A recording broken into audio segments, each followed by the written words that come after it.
오늘 대략 1시간 반 정도, 뒷부분은 질문 이렇게 좀 받고, 브레인을 좀 기반으로 한, 어떻게 좀 효율적으로 살아간다 할까? 늙어갈 수 있는가? 그런 이야기를 아주 편안하게 말씀드리겠습니다. 예. 앞부분은 이제 제가 이렇게 판서로 몇 개 적고, 뒷부분에 이제 파워포인트로 하겠습니다. 다들 그 연배가 되시는 분들 같고, 많은 살아가면서 경험들이 많으신 분들, 나이 되시는 분들인데, 제가 오늘 드리고 싶은 이야기는,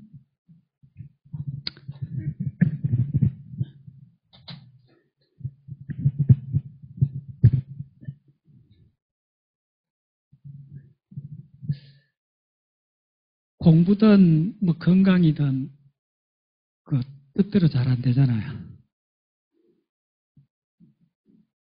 그게 뭐 30대, 40대 같으면 그게 이렇게 차이가 안 나는데, 한 며칠 뭐 이렇게 오버해도 크게 문제가 안 되는데, 70대가 되면, 제가 70대 중반, 60대 중반인데, 조절을 조금 못하면, 네, 그 다음 뭐 며칠이 또 이렇게 힘들어지고 그러잖아요.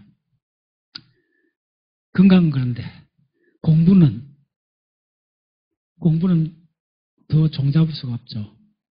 뭐, 되는 것 같기도 하고, 대부분은 거전하죠. 손에 안 잡히는 거예요. 공부가 손에 잡히면, 그때는 길을 안 잃고 또박또박 걸어갈 수 있어요. 대부분 공부가 장하게 뭐가 잡힐 때, 저 같은 경우는 박사학위 하고 나서 한 40대 중반쯤 되니까 조금 느낌이 오더라고요. 그래서 항상 제가 이런 강의를 하면 우리 삶을 어떤 달리기 경주를 하면 게임이 언제부터 시작되느냐 하면 60대부터.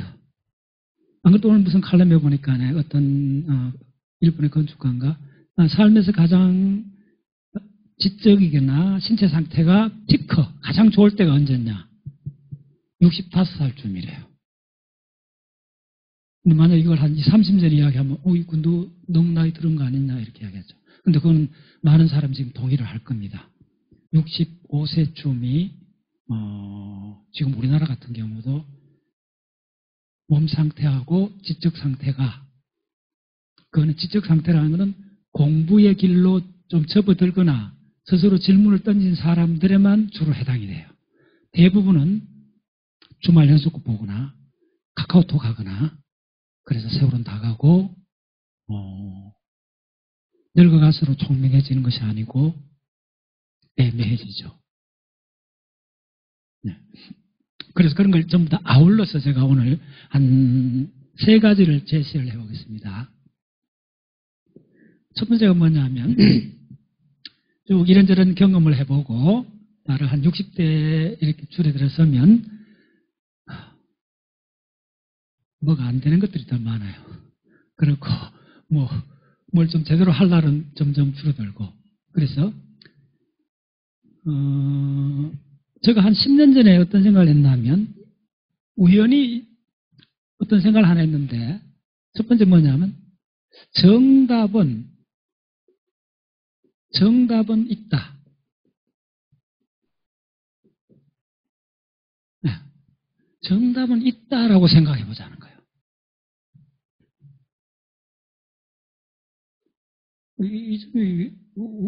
이 점이 그렇게 중요한가? 정답이 없는 게 많지. 이런 생각을 하잖아요. 정답이 있다고 생각하는 거하고 정답이 이거 없을 거야. 이렇게 생각하는 거는 출발부터 완전히 달라요. 지금 이 문장의 가장 핵심은 사실은 정답이 있는지 없는지 몰라요. 모르는 상황에서 어떤 사람은 정답이 있을 거야 라고 생각하고 어떤 사람은 그거 알아서 누구나 했겠지 이렇게 생각하는 거예요. 그런데 정답이 없다고 생각하는 사람은 찾을 노력 조작부터 시작을 하지 않아요. 핵심은 정답이 없다고 생각하는 사람은 시작을 안 한다는 거예요. 시작을 할 수 없다는 걸 제가 브레인을 공부하면서 알게 된 거예요. 정답이 없는데 우리가 누가 몸부림을 치겠어요. 그건 헛노력이죠. 그런데 정답이 있는지 없는지는 일단 갈로로 쳐두고 정답 있다고 생각하는 사람은 딱 한 가지가 우위가 있어요.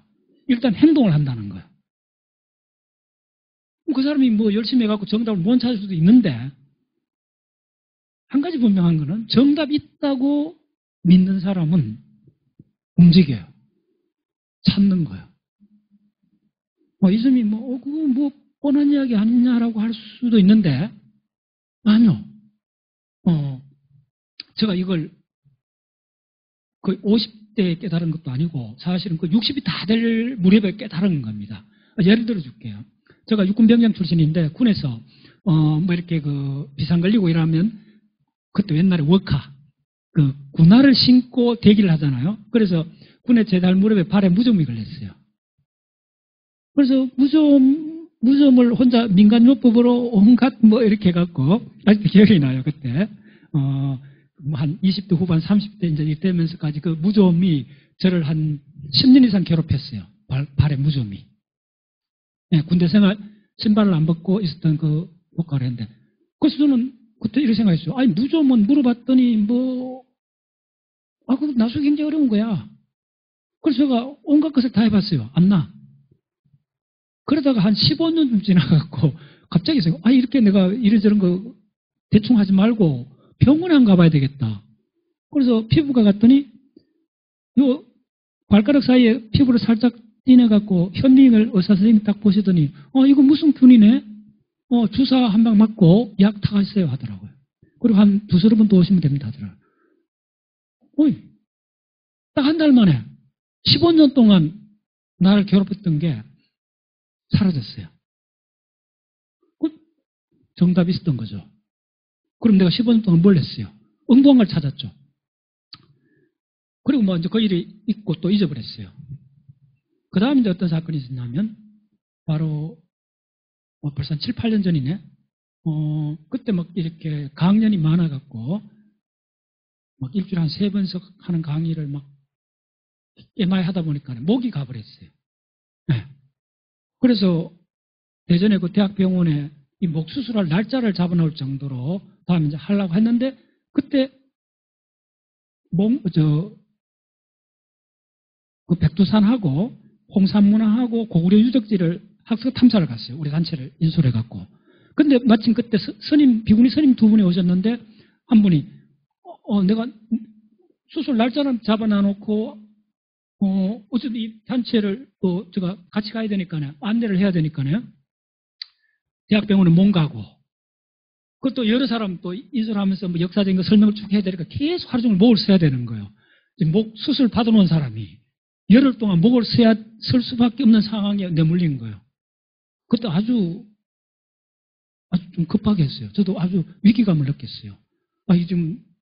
그러니까 말하는 것조차 힘드는데 그때 비구니 스님이 나이 드신 비구니 스님이 내가 그런 이야기를 하니까네 자기가 죽염을 먹는데 이걸 한번 드셔보시라는 거예요. 제가 누굽니까? 과학운동하는 사람이고 민간요법은 근처도 안 간 사람이고 지금 15년 동안 민간요법 하다가 당한 사람이잖아요.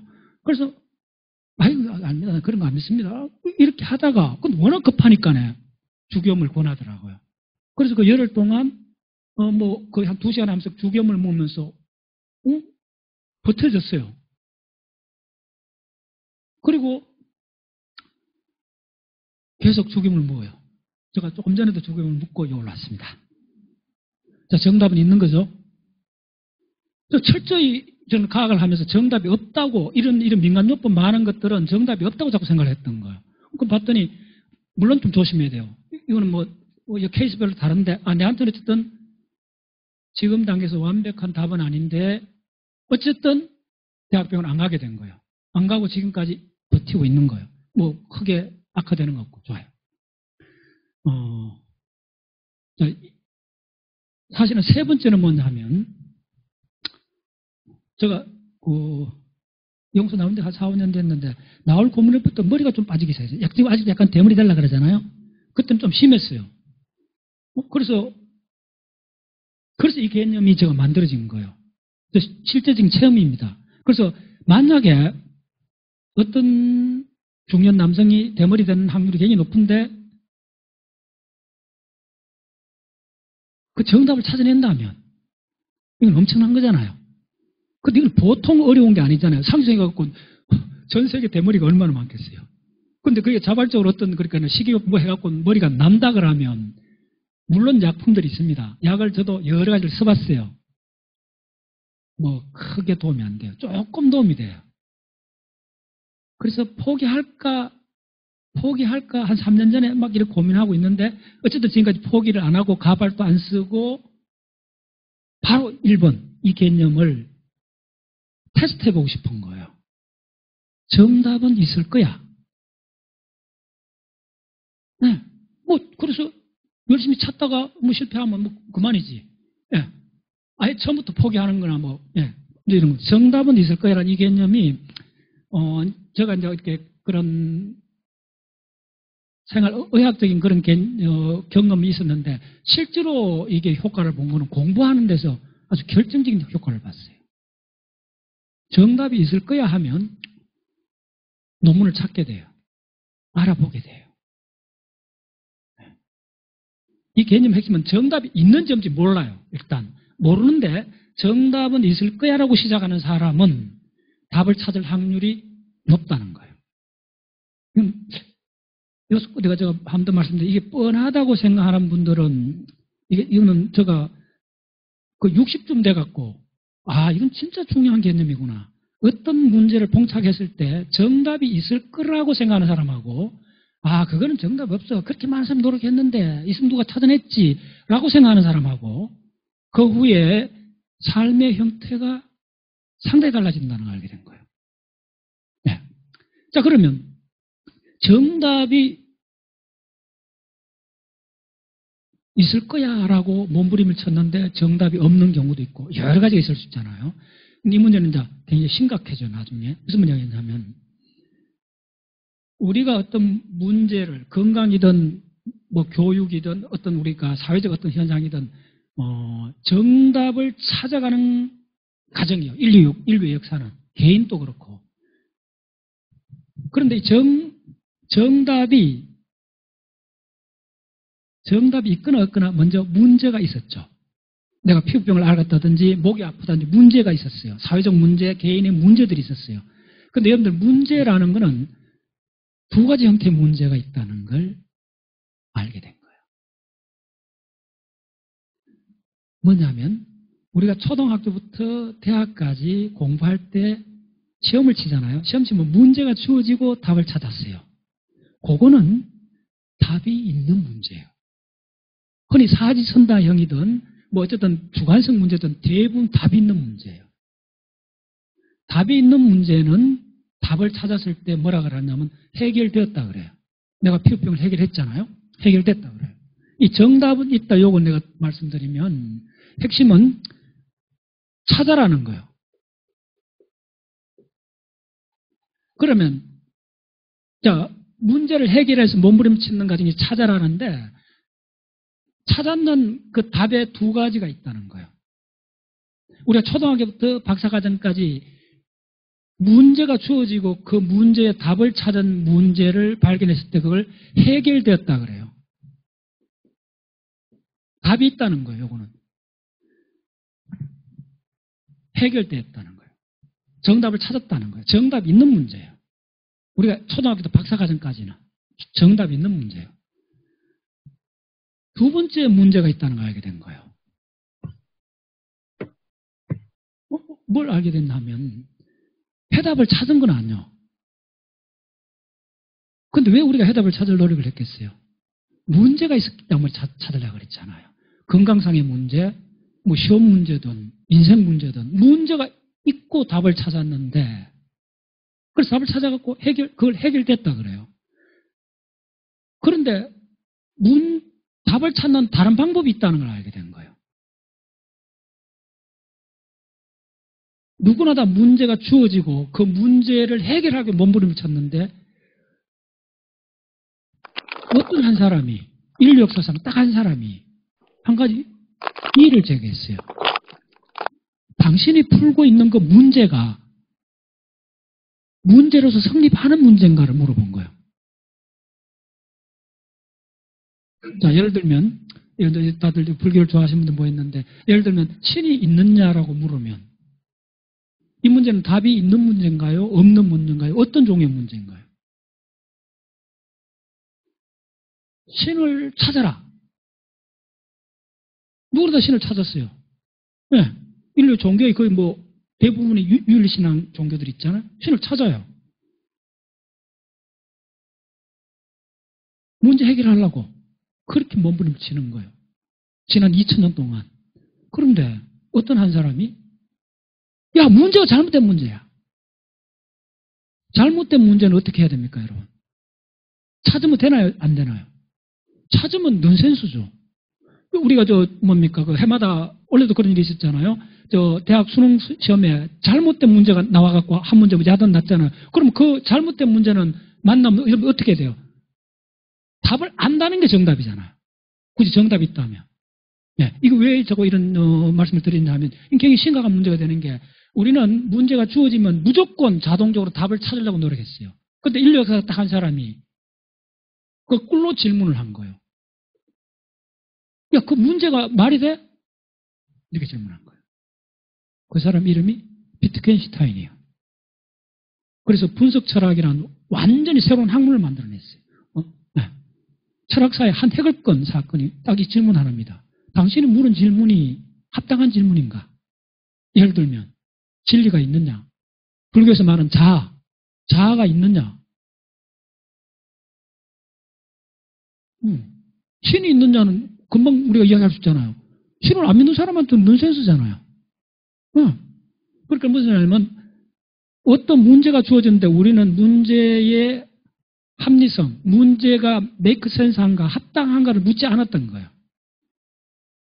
이거야말로 진짜 우리가 답이 없는 문제가 대부분 그런 문제입니다.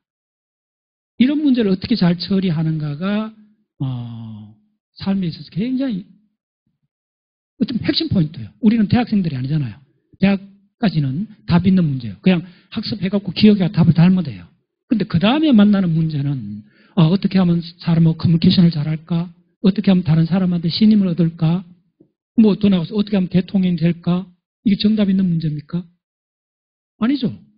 엄청나게 이거는 복합적인 문제가 되는 거죠. 네. 이런 문제에 답을 찾았을 때는 우리가 어떤 말을 하느냐 하면요. 문제 자체가 잘못됐기 때문에 더 이상 문제가 나를 괴롭히지 않는 상태로 가요. 그걸 해소되었다 그래요. 그럼 해결하고 해소 차이를 이해하는 게 중요합니다. 해소되는 겁니다. 신이 있는가? 반야성의 어떤 구절이 아직 해독이 안 되는데, 그게 무슨 심오한 무슨 뜻인가? 대학 1학년 때 불교 처음 만나갖고 그 반야성의 그 구절이 목욕가시처럼 나를 괴롭혔는데, 어느 순간 3, 4cm 털어봤더니 그 질문이 더 이상 나를 안 괴롭혀. 그렇게 봤더니, 야, 나 그거 갖고 그렇게 고민했나? 그런 경험 해보셨죠, 다들? 바로 그때 해소가 된 겁니다. 오히려 해소되는 질문들이 많다는 거예요. 해소되는 질문은 질문을 분해해버려요. 질문이 더 이상 나를 괴롭히지 않게 만들어버려요. 이게 해소되는 질문입니다. 그래서 어떤 형태든 이게 정답이 있다 이런 색으로 계속 밀고 나가보면 여러분들이 해결되는 질문을 간단히 해결하고 해소돼야 될 질문들은 거기에 대한 만반의 준비를 하면서 뭐가 잘못됐는가 논리에 따지고 많은 노력을 할 때요. 그 해소돼야 될 질문 중에 오늘 강의 주제에 있는 노화 그리고 죽음 이런 문제. 노화 죽음은 해결되는 문제가 아닙니다. 바로 해소돼야 될 문제입니다. 좀 다른 예를 들어줄게요. 실례로 들으면 좋아요. 저도 위장이 조금 안 좋아갖고 아주 30년 전에 마침내 새벽에 냉수를 4컵 마시고 이럴 때도 있었어요. 위장이 안 좋아갖고. 그래서 10년 전만 해도 위내시경을 쭉쭉 하고 이랬는데, 그래서 굉장히 고민거리였어요, 위가. 근데 지금은 이런 문제는 놀라운 게 몇 년간 내가 이거에 속이 더불어 이런 상황이 없어졌다는 걸 한가하고 편안한 시간에 깜짝 돌아서고 이제 괜찮아졌네. 이게 바로 해소입니다. 오케이. 이건 해결이 아니고 해소된 겁니다. 잊어버린 거예요. 잊어버릴 정도로 나를 괴롭히지 않는 상태가 되는 거. 요런 문제들 다룬 거. 자, 그래서 첫 번째 여러분들 이제 요거는 정답은 있다라고 생각하시고 그게 해결되든 해소되든 몸부림을 쳐라는 겁니다. 찾아라는 겁니다. 두 번째, 이제 이어서 조금 이제 여러분들 여러 가지 추상적 사고를 좀 하셔야 되는데 해결되는 문제는 간단해요. 답이 있는 문제고 해소되는 문제를 만났을 때 어떻게 해야 되느냐. 해소되는 문제는 어려운 문제들이요. 뭐 진리가 뭐냐, 뭐 우리가 어떻게 하면 안 늙을 수가 있느냐, 어떻게 하면 건강하게 살 수 있는가, 전부 다 이런 문제는 인류가 지난 3,000년 동안 엄청 노력을 해왔어요. 암을 어떻게 정복할까, 뭐 이런 것. 그래도 대부분 해결이 안 됐잖아요. 이런 문제를 접근할 때 방법을 하나 말씀드릴게요. 정답을 못 찾아갖고 계속 헤매는 문제가 있을 때 적어도 제가 무전 걸려갖고 한 10년 고생해가고 이런 걸 경험해 본 분은 힌트를 드릴게요. 이 두 번째가 뭐냐면 가정을 의심하라. 네, 굉장히 중요한 주제입니다. 자, 그러면 제가 무좀을 거의 한 15년 동안 고생했던 이유가 뭐겠어요? 근데 돌이켜봤더니 이제 내가 명확해진 거예요. 내가 가정을 하고 있던 거예요. 네, 민간요법을 하면 낫을 거다. 그 가정을 한 거예요. 그래서 온갖 걸 다 해본 거예요. 민간요법에 그 가정 속에는 이런 게 있었어요. 무의식 속에. 야, 그 무좀은 이야기 들어봤더니 뭐 주변에 사람 들어봤더니 무좀 그 지독한 거야. 오래 나, 잘 안 나. 그래서 온갖 거 다도 우연히 나을 수 있어. 그러니까 현대의학에 대해서 물어보라는 가정이 안 들어가 있었던 거예요. 자, 빨리 하겠습니다. 그 다음에 여러분들 대부분 하는 문제에 불교에서 자아가 있느냐, 뭐 여러 가지 불교 교리를 해석하는 과정에서도 우리가 어떤 사고를 전개하는 때는 암암리에 가정을 해요. 그래서 5년, 10년 뭘 트라이했는데, 시도를 했는데 뭐가 결과가 없으면 가정을 한번 의심해 보라는 거예요. 이 가정이라는 게 뭐냐면 조금 이런 겁니다.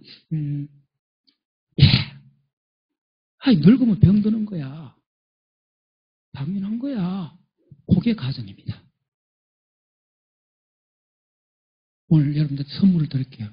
늙으면 병들고 힘이 없어지는 거라는 게 가정이에요. 그 가정이 인류를 거의 3,000년 동안 꼼짝 못하게 만들었던 거예요. 그 가정의 연장선상에서 모든 사람은 죽는 거야 라고 대못을 박는 가정을 만들어내버린 거예요. 그 가정을 지금 2010년부터 과학계에서 의심하기 시작합니다. 오늘 요거 하나만 들고 왔어요. 늙으면 힘 떨어지고 기운 없고 온갖 암이 생기고 하는 게 당연하지. 늙으면 죽는 거. 늙으면 죽는다는 게 가정입니다. 왜냐하면 여러분 살아있는 중간에 그 생각을 했잖아요. 죽어봤나요? 죽어보지 않는데 어떻게 죽는 걸 당연하게 해요. 죽는 걸 보기는 했죠. 그러나 본인이 죽어본 적 없잖아요. 그러니까 가정입니다. 이거 말장난이 아닙니다. 굉장히 심각해지는 거예요. 죽는 걸 봤어요, 분명히. 지난 인류가 기록을 남긴 걸 뭐 5,000년까지 올라간다 해봅시다. 분명히 많은 피라밋이나 무덤이나 지시왕릉이나 무수하게 죽는 걸 봐왔어요. 그래서 이걸 가정이라 생각하지 않고 그 공고한 실체로서 죽음을 여러분들 갖고 있는 거예요. 그런데 뒤집어 보세요.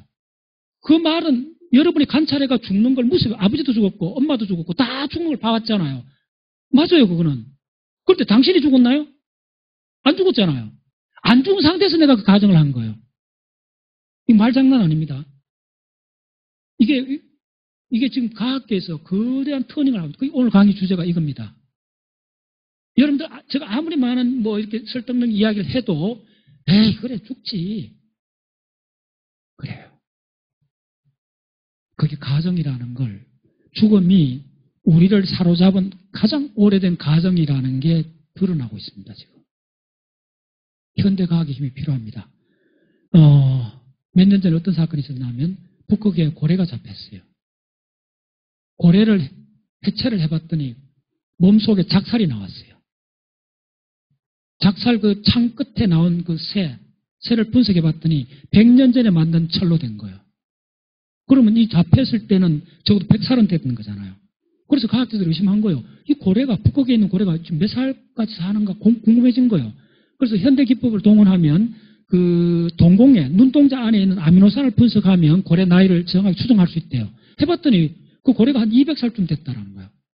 그러다 보니까, 저거, 노르웨이 저쪽에 있는 어부들이 막 보고하기 시작하는데, 그린랜드 아파트에 있는 상어는 500살 산대요.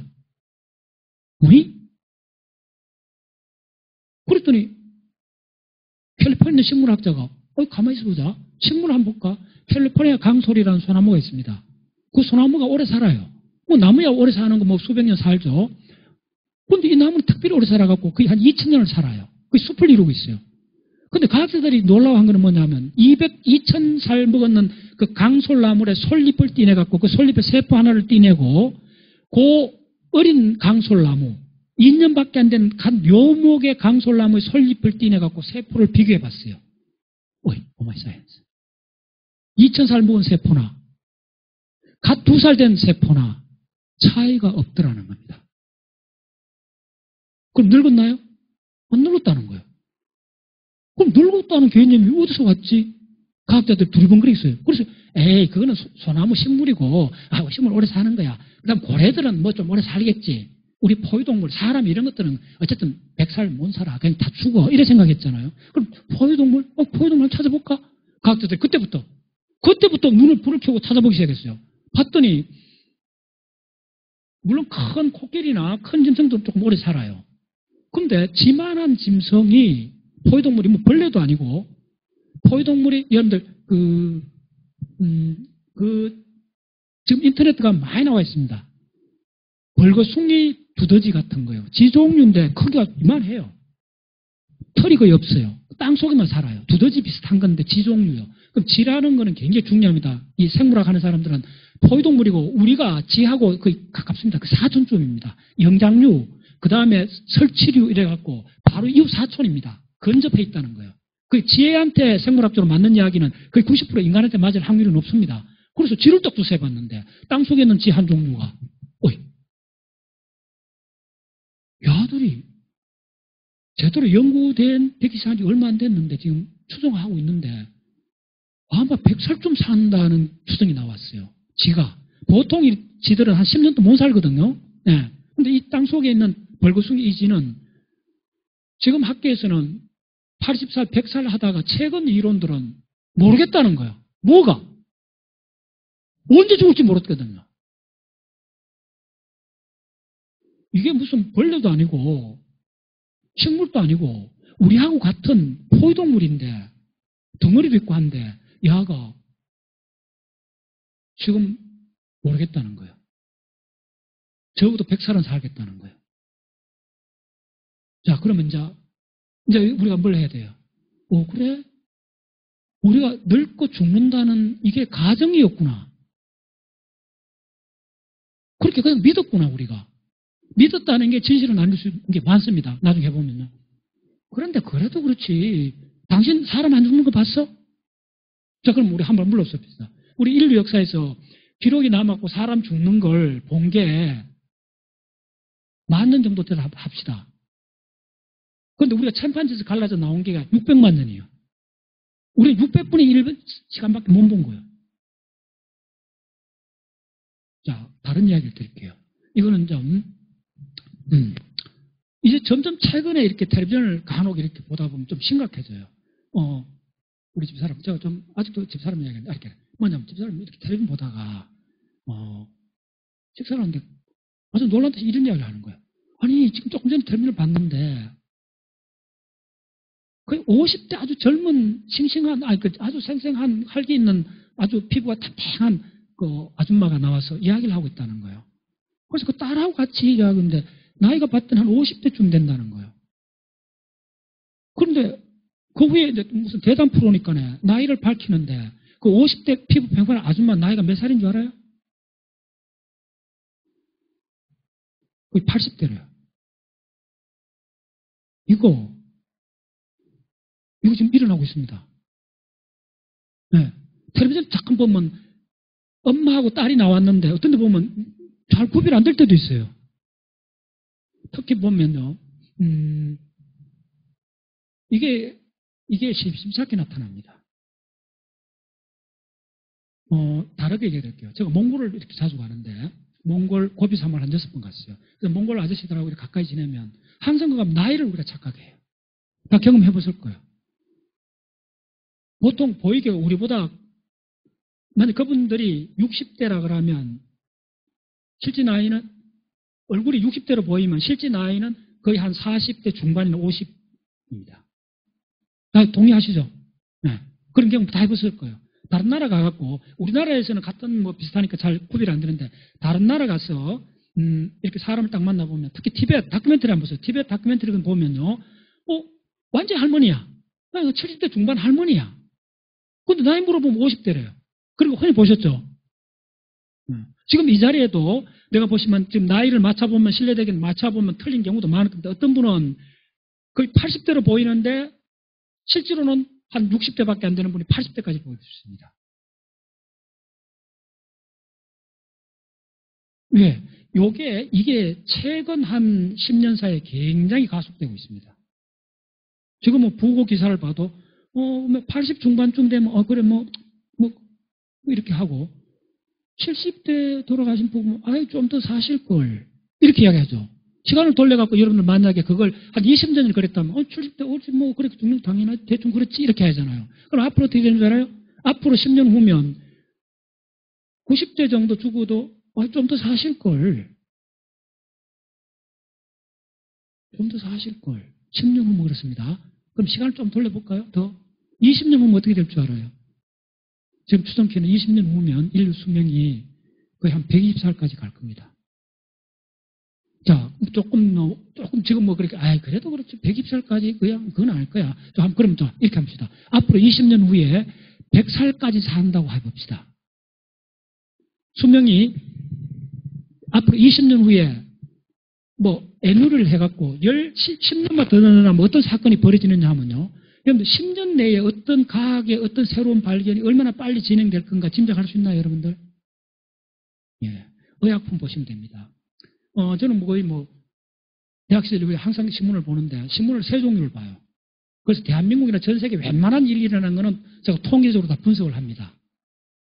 최근 드러나는 게 뭐냐면 수명이 나라마다 편차가 심합니다. 다 인정하죠. 인정하고 있고 의학 발전이 한 가지 분명히 말씀드릴 수 있는 거는 앞으로 30년 후면 대부분의 지금 여러분들 한 간암, 위암, 유방암 이렇게가 5년 생존율 기산하는 강 보시죠. 요게 시간을 한 20년을 돌리면요. 대부분 그때는 1등이 위암입니다. 지금 남성 1등이 뭡니까? 위암이 아닙니다. 폐암하고 간암이 위로 올라갔고 여자 1등은 뭡니까? 유방암입니다. 이런 거 다 하셔야 됩니다. 이게 10년 단위로 1위 하는 암이 바뀌고 있습니다. 오케이? 그 말은 무슨 말이냐 하면 나라마다 사망률 1위 암이 계속 바뀌고 있고 암의 5년 내로 완치할 확률이 해마다 몇 프로씩 올라가고 있습니다. 거의 지금은. 그 정도로 바뀌고 있습니다. 유방암 1기 같으면 지금 거의 통계가 어떻게 나오면 거의 95% 문제 없어. 문제 없어. 내가 조금 슬픈 이야기 드릴게요. 제가 이런 운동을 하면서 우리 회원들이 지금 11,000명이 넘어요. 많은 사람들이 왔어요. 제가 30년 전에, 한 20년 됐네. 겪었던 이 일입니다. 어떤 젊은 사람인데, 유방암이요. 그 사람 처음부터 민간요법을 믿었어요. 그 다음 또 50대 아줌마도 한 명 있었어요. 그 사람도 어떤 다른 종교로 해가 그걸 믿었어요. 그 사람들이 가정이 있었던 거예요. 기도하면 되고, 그 다음에 여러 가지 아주 특효적인 아주 비법의 민간요법이 많으니까 그거 믿으면 돼. 그 사람들은 가정을 안 바꿨어요. 그 사람들 두 사람은 저하고 굉장히 잘 알았고 같이 해외 학습 탐사도 가고 그랬던 사람이에요. 병문안도 가고. 제가 과학을 하는 사람들 얼마나 그 강조를 했겠어요. 했는데도 안 돌아와요. 왜 안 바꿨어요? 가정을 안 바꿔요. 여러분들 지금 두 번째 나온 이것도 제가 처절하게 많은 사람 보면서 만드는 법칙입니다. 가정을 안 바꿔요. 그 가정. 기도하면 해결될 거다. 코로나19 왔을 때 교황이 바티칸 가서 하나님한테 기도했잖아요. 그 간절한 기도가 들어졌나요? 네, 그건 다른 이야기요. 전 인류한테 어떤 마음이 위안을 줬을 모르지만은 바이러스가 그 소리 듣나요? 엉뚱한 가정을 하고 있는 거예요. 예를 들어주면 심리적 위안은 다른 문제입니다. 그걸 내가 뭐 이야기하는 그런 위치는 아니고 과학적 관점에서 여러분들이 갖고 있는 가정을 건드리지 않으면 그 두 사람은 어떻게 됐느냐? 죽었어요. 저는 왜 죽었냐 물으면 가정을 안 바꿨다고 그럴 거예요. 네.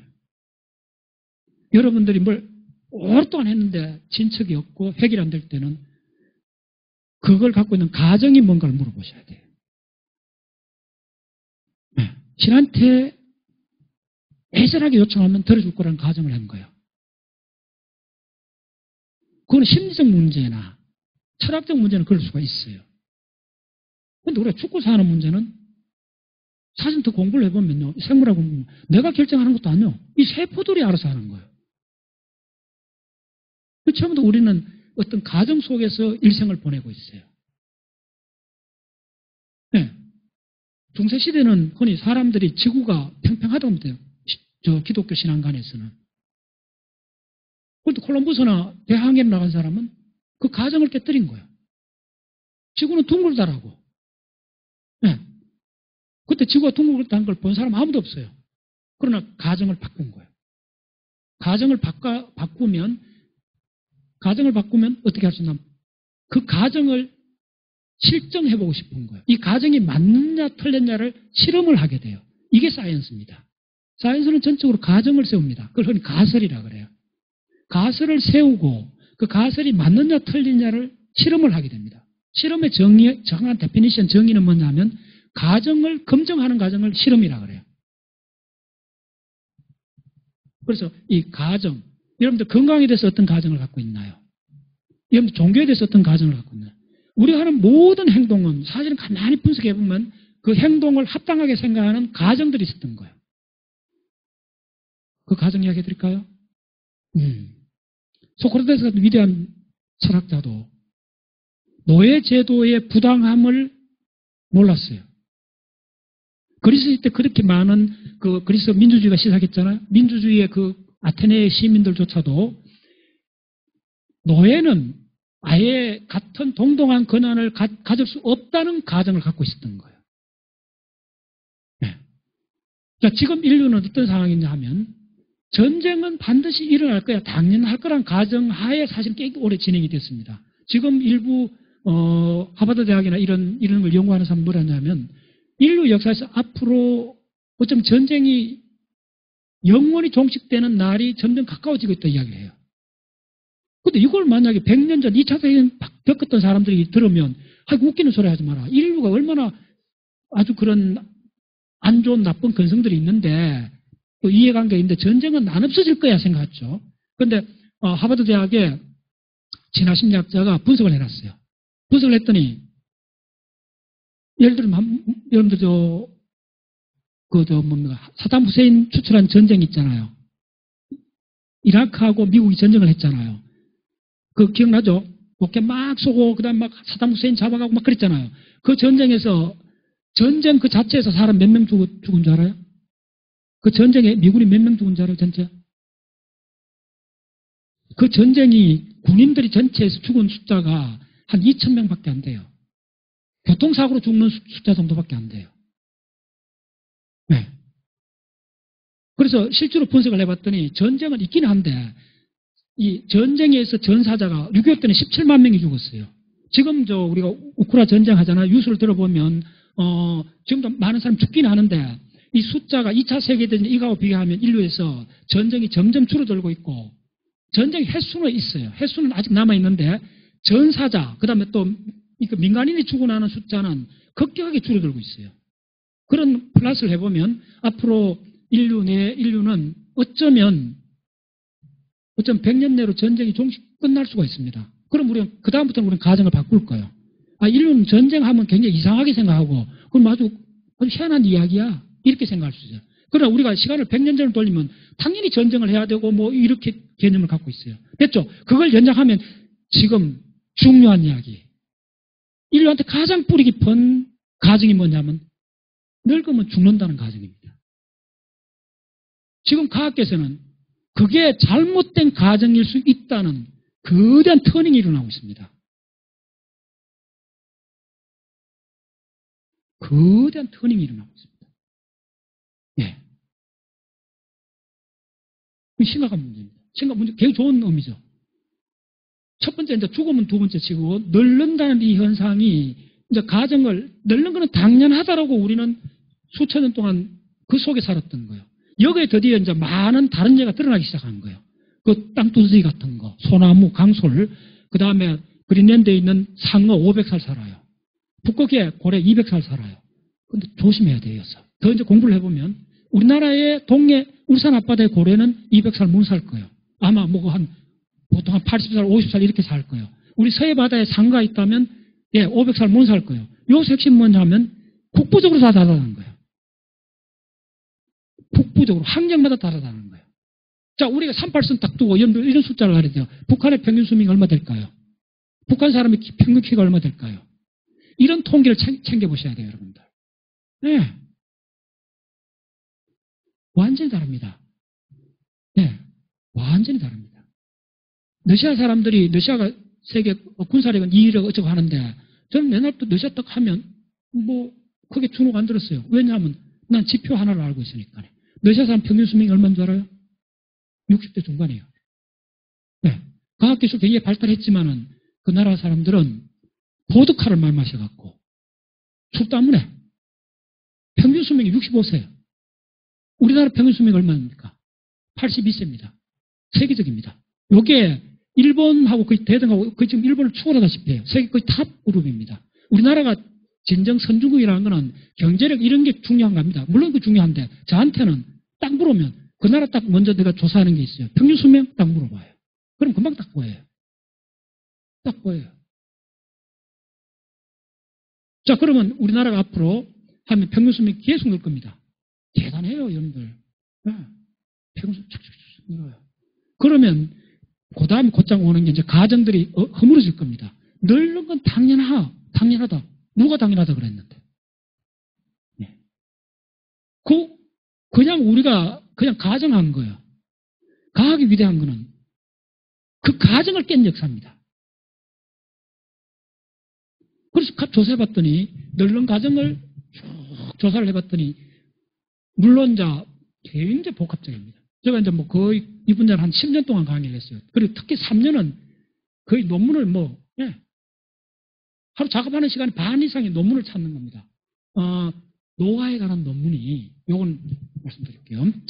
지금 이제 이 브레인에 대한 그 논문 저널이 250종류가 있습니다. 상상을 초월합니다. 1년에 여러분들 공짜로 유튜브, 구글에 들어가서 공짜로 다운로드 받을 수 있는 논문이 공개된 논문이 10만 편이 넘습니다. 브레인에 관한 논문만. 근데 거의 다 안 보지 뭐. 시간 없으면 안 보지. 또 영어를 알아야 되고, 그냥 또 전문 지식이 있어야 대충 이를 볼 수 있으니까 거의 공짜로 오픈해놔도 못 봐요, 사람들. 그런데 알려드릴게요. 10만 편이 그냥 다 볼 수 있게 됐습니다. 예, 저는 거의, 지난 거의 20년 이상을 하루도 안 빠지고, 오늘도 오기 전에 새벽에 논문 찾고 왔어요. 그래서 저는 알아요. 전체 동양이 어디로 가는가. 그래서 간단히 말씀드리면, 우리가 인체에 대해서 위장병, 간암, 위암, 유방암, 이런 각각에 대해서 새롭게 불거지는 분야가 있다면, 전 세계적으로 새로운 중요한 분야가 있으면 갓 시작되는 분야는 논문이 수백 편 정도입니다. 통상 전 세계 다 해봐도. 그런데 지금 노화에 관한 논문이 1년에 몇 편쯤 나올 것 같아요. 노화가 불거진 지 한 10년밖에 안 됐습니다. 구체적으로 과학계에서. 노화에 대한 논문이 1년에 몇 편 나오는가, 이게 가장 중요한 숫자입니다. 내가 예를 들어 줬잖아요. 보통 중요한 분야도 이렇게 각광받는 분야도 대략 수백 편 시작하는 분야는 시작했다는 게 대략 한 10년 정도입니다. 간격이. 노화가 집중적으로 한 게 한 10년밖에 안 됐어요. 논문상으로. 근데 지금 매년 제가 그 자료를 보여줬더니 우리 저한테 매주 목요일 날 강의 듣는 팀이 한 70명이 그 선생님도 있고 많은 사람이 듣는데 그 데이터 딱 보더니 깜짝 놀라더라고요. 매년 노화에 대한 논문이 엄청 어려운 논문입니다. 적어도 그 노화에 대한 논문을 읽을 수 있으려면 분자세포 생물학의 석사 수준이 돼야 돼요. 뒤에 자료를 좀 보여줄게요. 자, 다시 한번. 보통 중요한 분야에 한 수백 편의 논문이 나와요. 1년에 전 세계에. 근데 노화는 매년 지금 3만 편의 논문이 나옵니다. 예. 저도 충격받았어요. 게임 끝. 게임 끝. 그 한마디 할게요. 2019년부로 벌써 3년이 됐죠. 3년 전 코로나 막 시작할 그 무렵에 전 세계 반도체 시장보다 제약회사, 의료 제약회사 시장이 2배 컸습니다. 그때도 컸습니다. 우리나라 사실 반도체 대단히 크죠. 물론 크죠. 반도체 시장이. 우리나라 먹이 살리고 있는 거대한 시장인데 제약회사 시장이 반도체 시장의 2배가 넘습니다. 3년 전에 그랬는데 지금 코로나 끝나고 지금 전 세계 금융 자본이 어디로 몰립니까? 바이오로 몰리고 있잖아요. 이게 앞으로 더 가속되면 앞으로 몇 년 지나면 바이오 제약 시장이 반도체 시장이 10배쯤 커질 겁니다. 그러면 전일국 혜택 봅니다. 무슨 혜택? 암이 완치되는 암이 점점 많아집니다.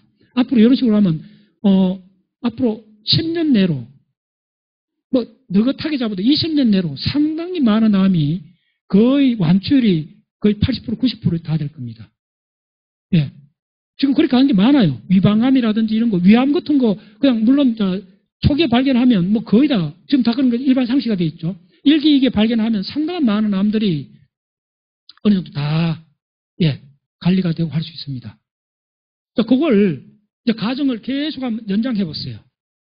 그럼 앞으로 1년에 3만 편에 대해서 노화에 대한 논문이 나오는데 그럼 앞으로 10년 후면 어떻게 될까? 예. 그래서 저는 가정을 바꿨습니다.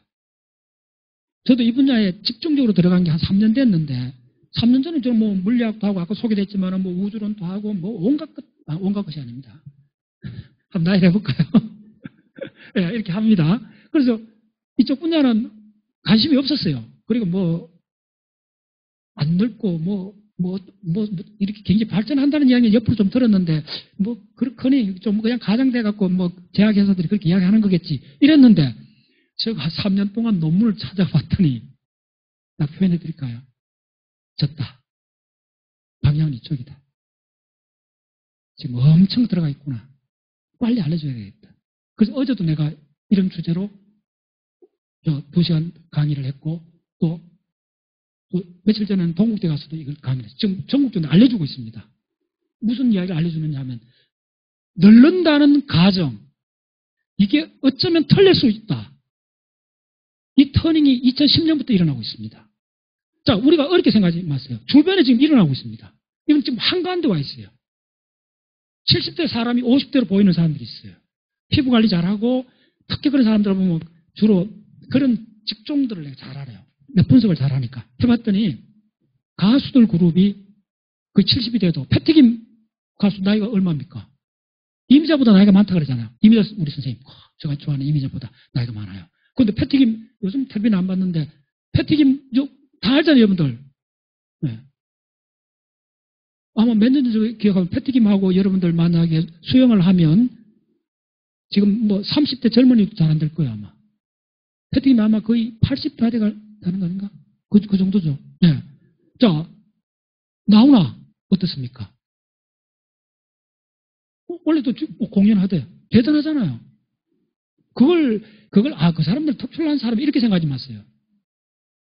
그걸 하나의 이렇게 전체 보는 표본이라 생각하시고 저럴 수 있구나. 그걸 봤더니 주로 가수들은 나훈아 남진뿐만 아니라 가수들은 텔레비전 간혹 나와 보면 저 사람들 안 놀래? 맞죠? 느끼셨죠 다들? 직종마다 달라요. 굉장히 중요합니다.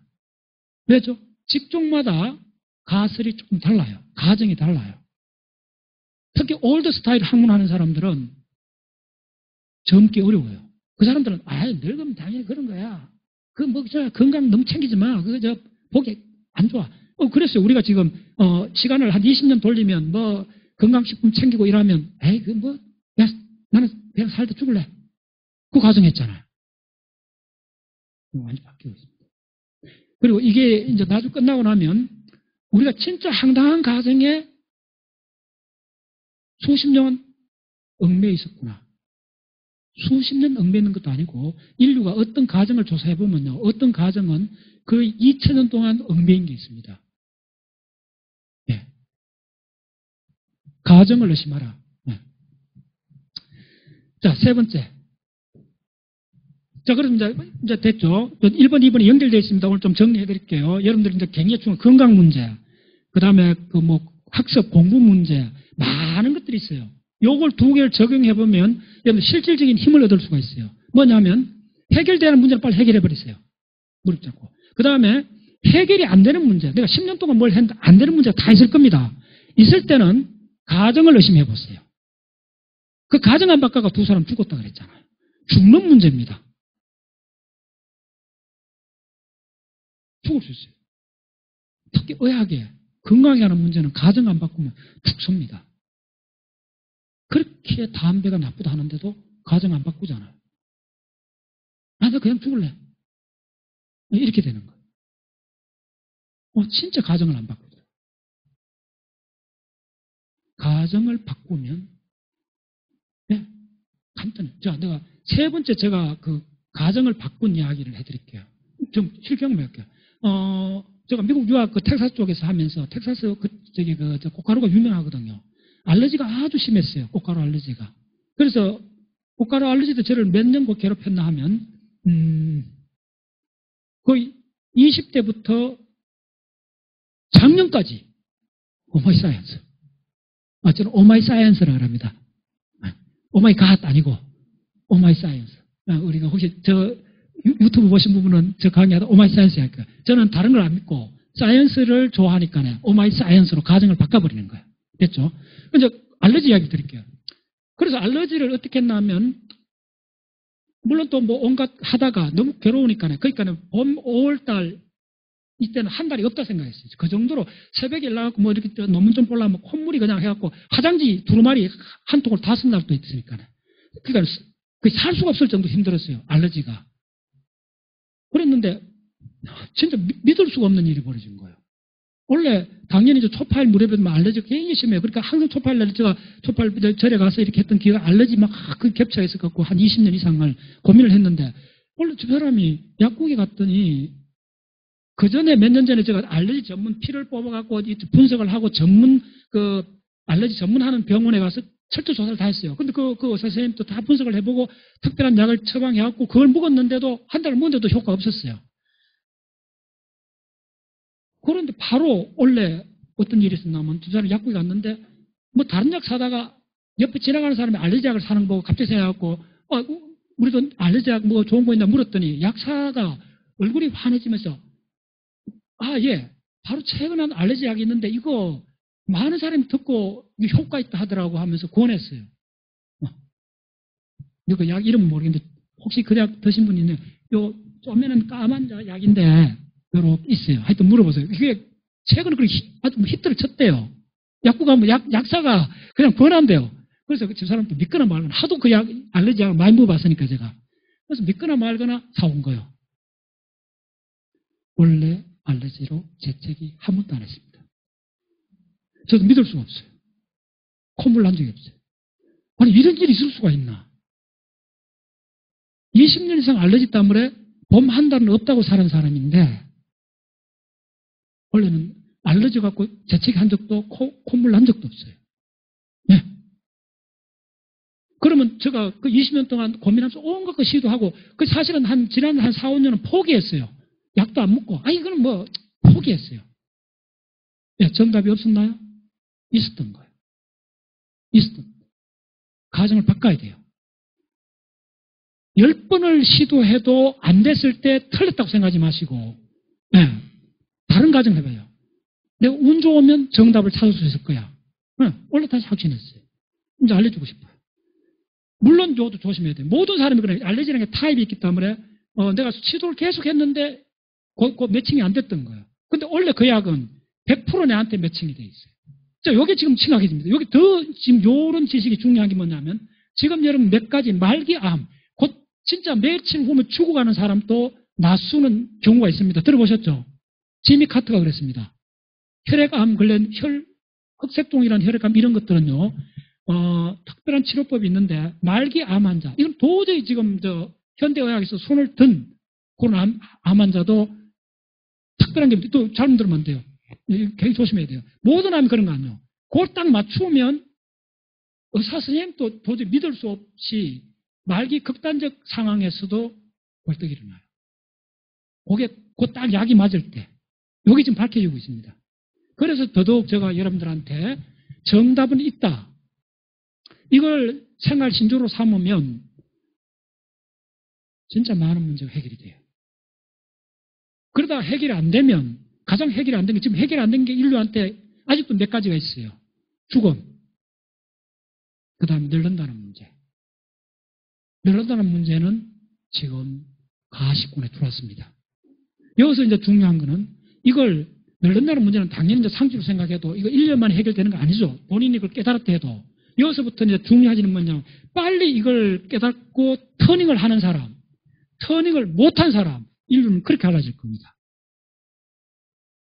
그러면 어떻게 되느냐 하면 터닝한 사람은 80대에 되어도 거의 한 50대 피부를 갖고 쌩쌩하게 살아가는 우리 같은 이웃이 있는가 하면 60이 돼도 80대 얼굴을 하고 인지 기능이 떨어지는 사람이 있을 수 있어요. 저는 그게 딱 어느 시점에서 자기가 어떤 가정을 했는가, 늙지 않을 수 있다고 가정을 한 사람은 거기로 갑니다. 오늘 내가 여러분들한테 드리는 선물입니다. 이게 다른 사람이 아니고 이거 논문상에 일어나기 때문에 일반인들은 잘 이게 실질을 실감을 못할 거예요. 근데 그걸 디테일한 걸 다 따라가는 거는 엄청 시간이 들긴 하는데 제가 그걸 따라갔어요.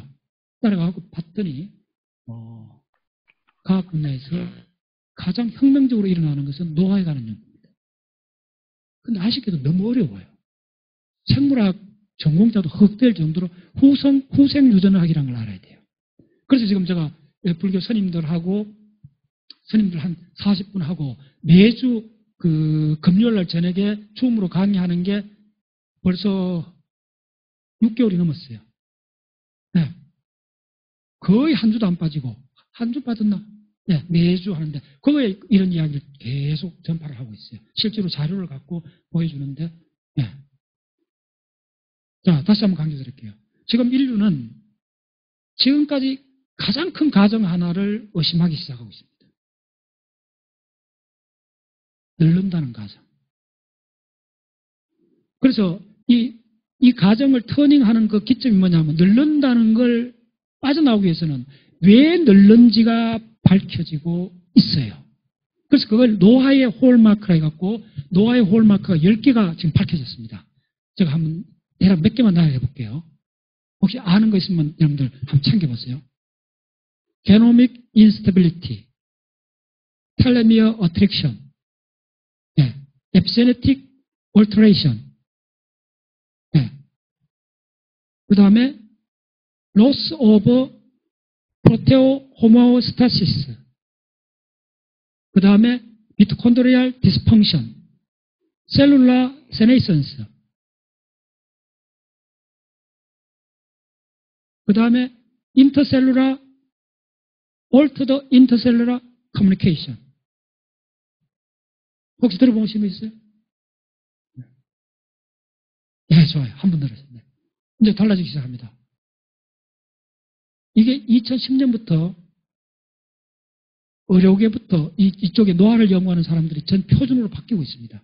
여러분들 들어가서 지금 내가 불러준 그걸 구글로 들어가 찾아보면 그 용어가 전 세계적으로 노화의 정후군으로 지금 다 정착되어 있습니다. 모든 사람이 그 논문에 같이 씁니다. 그 말은 무슨 말이냐 하면, 자, 우리가 노화를 극복해야 되잖아요. 극복하는 과정에서 노화를 질병으로 보는 것이 거대한 터닝이었고, 노화가 질병이면 모든 질병에는 정후군이 있잖아요. 뭐 감기 열이 난다든지 정후가 있는데, 늙으면 늙는다는 게 뭐냐? 과학은 어떻게 하냐면, 늙는다는 게 뭐냐 하면, 늙는다는 걸 모든 사람이 동의할 수 있는 특징이 있어야 될 거 아닙니까? 그 특징이 10가지가 추출되어 나왔습니다. 요 10가지가 모여갖고 종합적으로 일어나는 걸 넣는다는 것까지 도달했어요. 그럼 어떻게 되겠어요? 이제 각자의 약 돌파할 수 있다는 겁니다. 자, 첫 번째, 게노믹 인스터빌리티라는 건 뭐냐 하면, 게놈 자체가 불안정하다는 거. 좀 어려운 개념입니다. 두 번째, 뒤에 할게요. 그 텔레미어 어트릭션 같은 거는 텔레미어 그 부위가 짧아진다는 겁니다. 세포 분열을 할 때마다 텔레미어가 짧아진다는 거. 이거는 노벨상 받은, 전부 다 이건 노벨상 받은 이야기들입니다. 일단 그 원인을 알았으니까요. 그걸 극복할 수 있는 방법이 나온다는 겁니다. 그래서, 몇 년 안 됐습니다. 2000년대 들어와갖고, 일본의 학자가, 다마야카라는 일본 학자가 사람 피부세포에서 수정란, 줄기세포를 만들어냈습니다. 이거야말로 세포가 늙지 않는다는 것, 젊어질 수 있다는 결정적 증거로 노벨상을 받게 됩니다. 그 분야 연구가 지금 본물이 터졌습니다. 네. 그래서, 자, 여러분들 지금 60대, 70대 되는 분들이 있는데 지금 선택을 하셔야 돼요. 그냥 어쨌든 늙고 죽을 거야 라고 그쪽 가정하는 분은 글로 가실 겁니다. 근데 여기서 독하게, 그래. 그 과학자들 믿어야 되는 거 아니야? 과학자들이 지금 노화는 질병이다. 그럼 질병은 어쨌든 시간이 걸려도 나설 수 있는 거 아닙니까? 이쪽으로 지금, 이쪽 편으로 들어오는 사람들이 점점 많아지고 있어요. 이건 무조건 남는 장사잖아요. 이거 선택 안 할 이유가 없잖아요.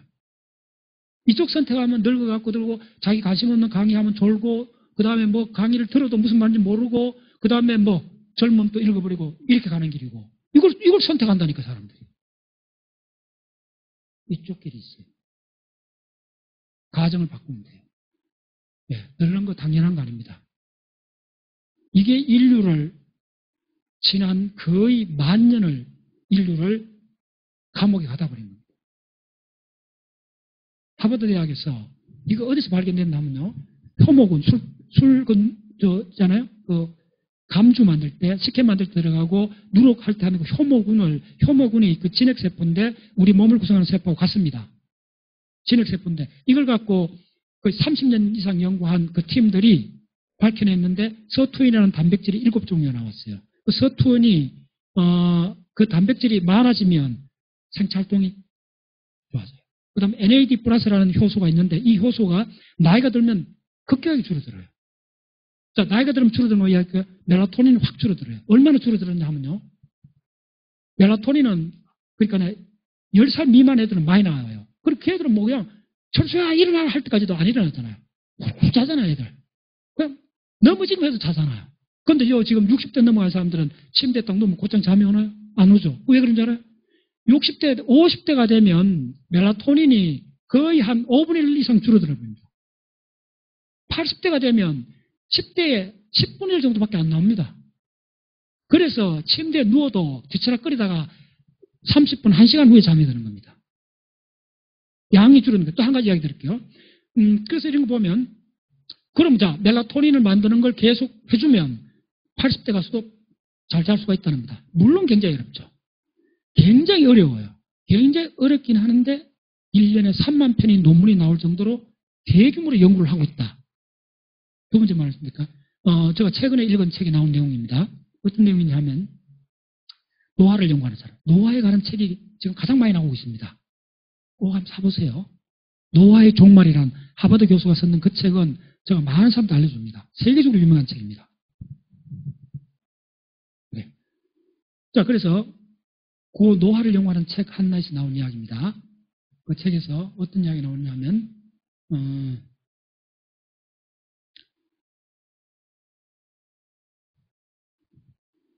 자. 네. 딱 집중하시고. 그래. 서양 사람이 썼는 책인데 우리나라 사람 이름이 나와요. 책 내용 속에. 그래서 깜짝 놀랐어요. 최근에 나온 책인데 번역돼 나왔어요. 그 책에 우리나라 사람이 이름이 3명 정도 나와요. 그래서 내가 이 외국 사람이 무슨 이렇게 뭐 할 일도 많아. 우리나라 지금 사람이 아니고 조선시대 우리나라 사람 이름 3명이 나와요. 김아무개 어쩌고 하면서 3명이 나와요. 그래서 내가 야 이게 무슨 책이냐고 처음부터 다시 읽어봤는데 간단해요. 그 책은. 노화를 연구하는 사람인데 이 사람 전 세계 오래 산 사람들을 이제 분석을 하는데 일본의 오케나와 어떻게 뭐 알잖아요. 다 장수촌 분석 다 많이 했잖아요. 그런 유배 때 그게 완전히 달라요. 굉장히 분자성 엄밀한 책인데 그거에 오래 산 그러니까 옛날 수백 년 전에 오래 산 사람을 다 조사했는데 역사 기록에 정확히 남아있는 사람을 분석해봤더니 중국에도 있고 한데 가장 정확한 게 우리나라의 이조실록, 조선시대 실록 있잖아요. 그게 정확하다는 거예요. 거기서 세 사람을 찾아냈어요, 이 사람이. 그게 이제 가능합니다. 인터넷 조사하면 조선실록 다 나오잖아요. 미국에서 다 조사할 수 있습니다, 간단히. 조사를 해봤더니 조선에 딱 세 사람이 한 사람은 101살, 한 사람은 103살까지 살았어요. 내 이름 지금 기억 안 나는데 그 이름을 누구한테 이야기했더니 야 그거 역사 사극에 그 사람 나와 이러더라고요. 누구나 다 안 돼. 좀 역사에 관심 있는 사람은. 그게 누군지 알아요? 유명한 재상입니다. 틀렸어요. 재상이 아닙니다. 조선시대 왕들이 몇 살 사는 줄 알아요? 조선시대 왕비가 46살. 아니요. 왕하고 왕비가 대략 50대입니다. 사는 게 평균 수명이. 평민이 40대 중반입니다. 평균 수명이. 대략 그 정도입니다. 50대 평균 수명이 대략 50대 때 그 100살 살았으면 이거는 생물학적으로 중요한 사건이잖아요. 그 사람 3명이 누군지 알아요? 혹시 짐작 가는 거 없어요? 노비 열심히 일하고 뭐 이렇게 그럴 수도 있겠다. 정답은 평민은 왕보다 그러니까 왕비보다 좀 못 살아요. 누구냐 하면 내시들이에요. 예, 저도 깜짝 놀랐어요. 내시들이 3명이 그 이름이 나와요. 다 100살 넘었어요. 자, 북극의 고래 생각해 보세요. 동일한 사건이에요. 우리 가까이도 안 늙고 100살까지 사는 사람이 있다는 거. 물론 그 사람 죽었는데 지금 단위로 치면 지금같이 그 사람들이 이렇게 영양이나 이런 모든 게 안전됐다면 아마 150살까지도 가능할 거 아닙니까? 비례로 따지면 거의 150살까지 아니라도 거의 아마 130살 이렇게는 이야기할 수 있잖아요. 깜짝 놀랐어요. 왕들은 50대도 안 되는데 어떻게 내시 세 사람이 그리고 쭉 조사가 해놨는데 내시 그 세 사람 외에도 거의 내시들이 그 70살 이상 다 살아는 거예요. 특별히 그 3명이 오래 살았긴 한데 다 오래 살았어요. 평균적으로. 자, 그럼 뭐가 있다는 거예요. 근데 그 사람이 추정을 해놨는데 지 실험을 예를 들어줘요. 지 실험을 예를 들어주는데 지들도 오래 살게 할 수 있다는 거예요. 대부분 동물이 거세를 시키면 오래 살아요. 거세를 시키면 오래 사는 것 중에 하나가 뭐냐면 순해지잖아요. 남자들이 폭력 쓰고 난폭해갖고 수명하고 관계 있습니다. 순해지면 오래 삽니다. 일단 이거는 일반적인 경향입니다. 두 번째 그보다 중요한 게 이 사람이 뭘 조사를 했나 하면 마우스 실험에서 거세를 하면 지들이 오래 살아요. 그거는 이제 다 알려졌어요. 모든 동물이 거세를 하면 조금 오래 살아요. 그러니까 사람도 오래 사면 추정을 할 수 있는데 그게 과학이 되려면 도대체 거세를 하는 거하고 뭐하고 관계 있는 걸 찾아내야 되잖아요.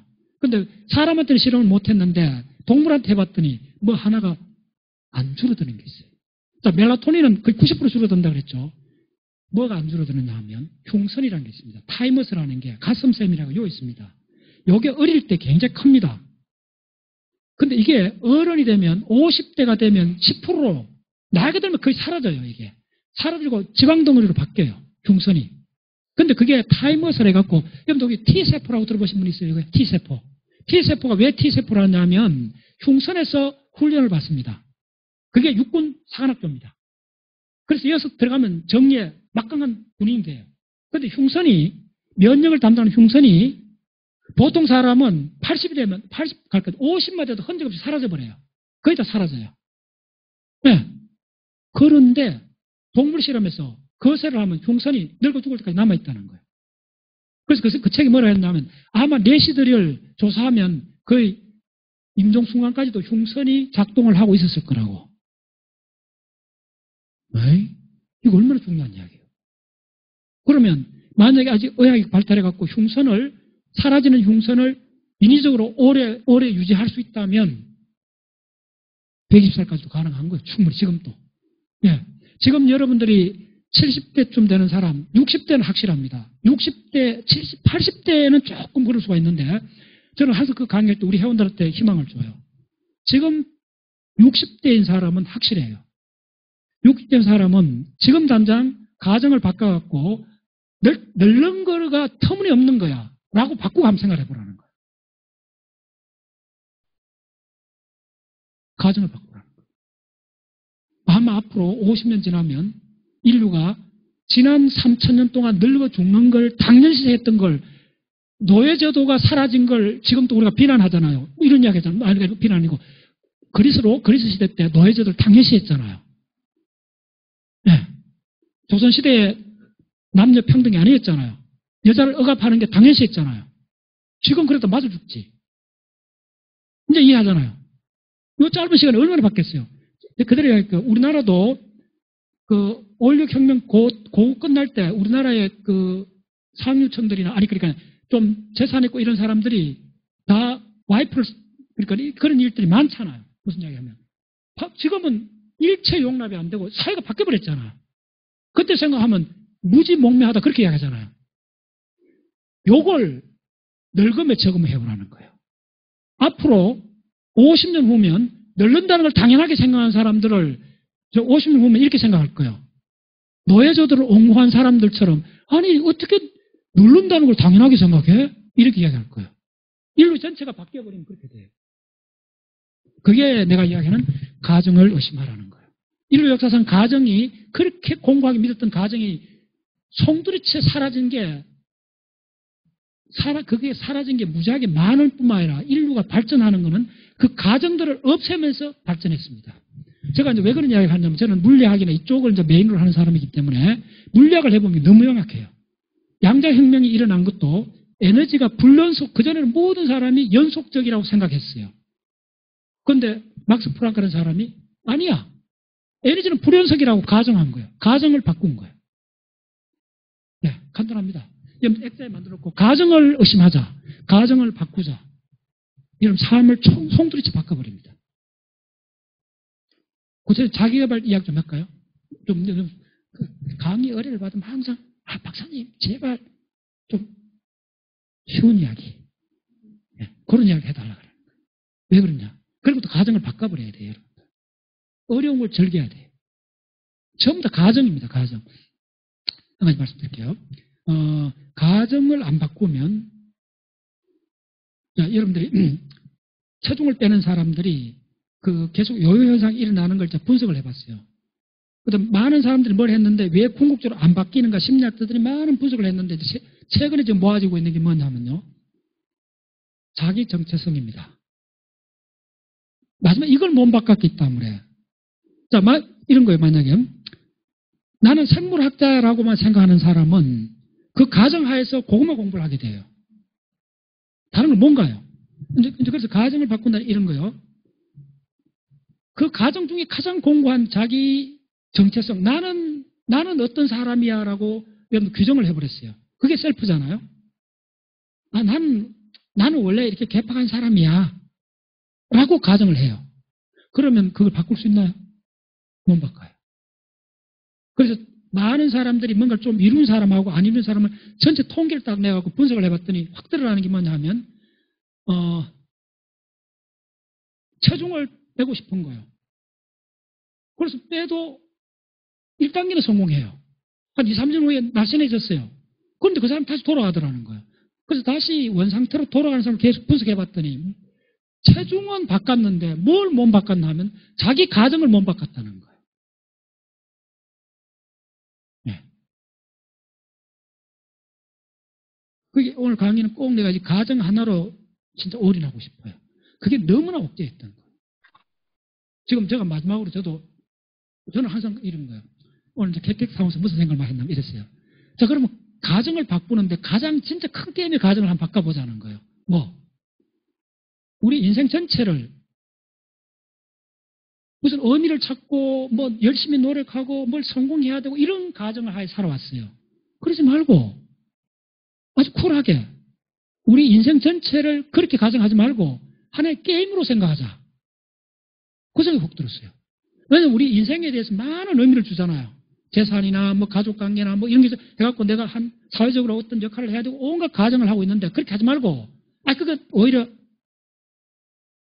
의미 없어 라고 치부해버리고 이건 가정이니까요. 우리 삶 전체는 게임이야. 뭐 게임은 뭐 그냥 게임일 뿐이에요. 이렇게 가정해보세요. 아무도 그런 가정을 안 했을 거예요. 그러면 완전히 색다른 상황이 벌어져요. 네. 요거하고 내가 잠깐 쉬었다가 하겠습니다. 너무 길게 하면 또 그러니까 요 마무리 할게요. 그래서 지금은 이 연장선을 했어요. 지금 이제 우리가 지금 노화 문제에서 준비해야 되는 게 뭐냐면, 일단 노화 안 되는 쪽으로 가정을, 그 선을 했다 합시다. 하면 그 사람들이, 이거 보세요. 일단 뭘 하면, 이쪽에 정답이 있어요. 정답을 바꿔버리고 나면, 그다음부터 새로운 상황이 벌어져요. 자, 여러분들이 앞으로, 지금 여기 있는 중에 50대를 합시다. 50대 사람은 거의 지금 확률 한 90%, 50대는 앞으로 평균 수명이 어떻게 되느냐 하면, 50대는 앞으로 한 120살까지 산다고 해도 크게 사람들이 의심하지 않겠죠. 뭐 10살까지 평균 산다 합시다. 네, 너무 가정합니다. 100살까지 산다 합시다. 지금 50대가. 지금 50대가 100살까지 산다 하면 앞으로 몇 년 남았습니까? 50년. 좋아요. 그럼 50년 동안에 어떤 사건이 벌어질 거라고, 얼마나 발전할 거라고 지금 어떻게 생각하십니까? 그 질문을 본인한테 해보라는 거예요. 다른 질문 해볼까요? 코로나19가 이게 돌아가고 인류를 이렇게 3년 동안 괴롭힐 거라고 10년 전에 가정한 사람 있나요? 아무도 없죠. 그 다음에 이세돌하고 그 사건이 가상세계가 이렇게 덮쳐올 거라고 10년 전에 생각한 사람 있어요, 여기에? 전 지구에 거의 없어요. 코로나19가 덮칠 거라고 전 지구에 가정한 사람이 없어요. 맞죠? 요게 지난 10년 사이에 우리를 다 바꿔버렸잖아요. 자, 그러면 앞으로 50년 동안에 우리가 안 죽을 수 있을 거라고 충분히 상상할 수 있죠. 예. 바로 이야기를 드리고 싶습니다. 지금 이 이야기는 50대, 60대 다 해당됩니다. 예. 60대, 지금 70대인 분들도 건강관리 잘하고 가정만 바꾸면 몇 살까지 정상에 사는 100살까지는 정상에 살 겁니다. 지금 70대도 잘하면, 예. 80대는 조금 어려울 수 있어요. 70대 초반인 사람은 가정을 바꾸면 20년은 더 살 수 있어요. 건강하게. 자, 그러면 내가 질문의 핵심은 뭐냐면, 앞으로 20년 동안 뭐가 벌어질지 한번 상상해 보라고. 됐죠? 우리가 그 상상을 거의 안 해요. 그 상상을 거의 안 했기 때문에 코로나 올 것 상상 못 했고, 그 다음에 이세돌하고 AI 세계가 펼칠 걸 상상을 못 했던 거예요. 그게 10년 사이에 벌어진 거예요. 우크라이나 전쟁이 이렇게 될 게 누가 상상했어요? 네. 그래서 지금은 희망적으로 상상해야 되는 가장 중요한 상상이 뭐냐면, 앞으로 우리는 지금 70대 사람은 적어도 30년은 더 살 수 있어. 지금 50대는 앞으로 50년은 더 살 수 있어. 이걸 한시도 잊지 말고 가정을 하셔야 됩니다. 그걸 왜 해야 되느냐 하면 완전히 색다른 세계가 펼쳐진다는 겁니다. 어떤 식으로 펼쳐질까요? 자, 50년 더 살게 되면 삶이 어떻게 될까요? 아이고 지루해. 80대가 됐는데 요양원에 가갖고 일어나지도 못하고 누워있는데 20년 더 산다 해보세요. 그런 지옥이 없지. 그냥 오래 산다는 걸 주제로 하는 강의가 아닙니다. 가정을 바꾸란 말 속에는 가정을 바꾸고 나면 세부 사항들의 구체적 행동 강령들이 나온다는 겁니다. 이 행동 강령을 앞으로 20년, 30년, 50년을 하셔야 되는 겁니다. 그 20년, 30년, 50년 하려면 여러분들 뭘 바꿔야 돼요? 그게 오늘 강의 세 번째 예문 전달해 주는 겁니다. 습관을 설계하라는 겁니다.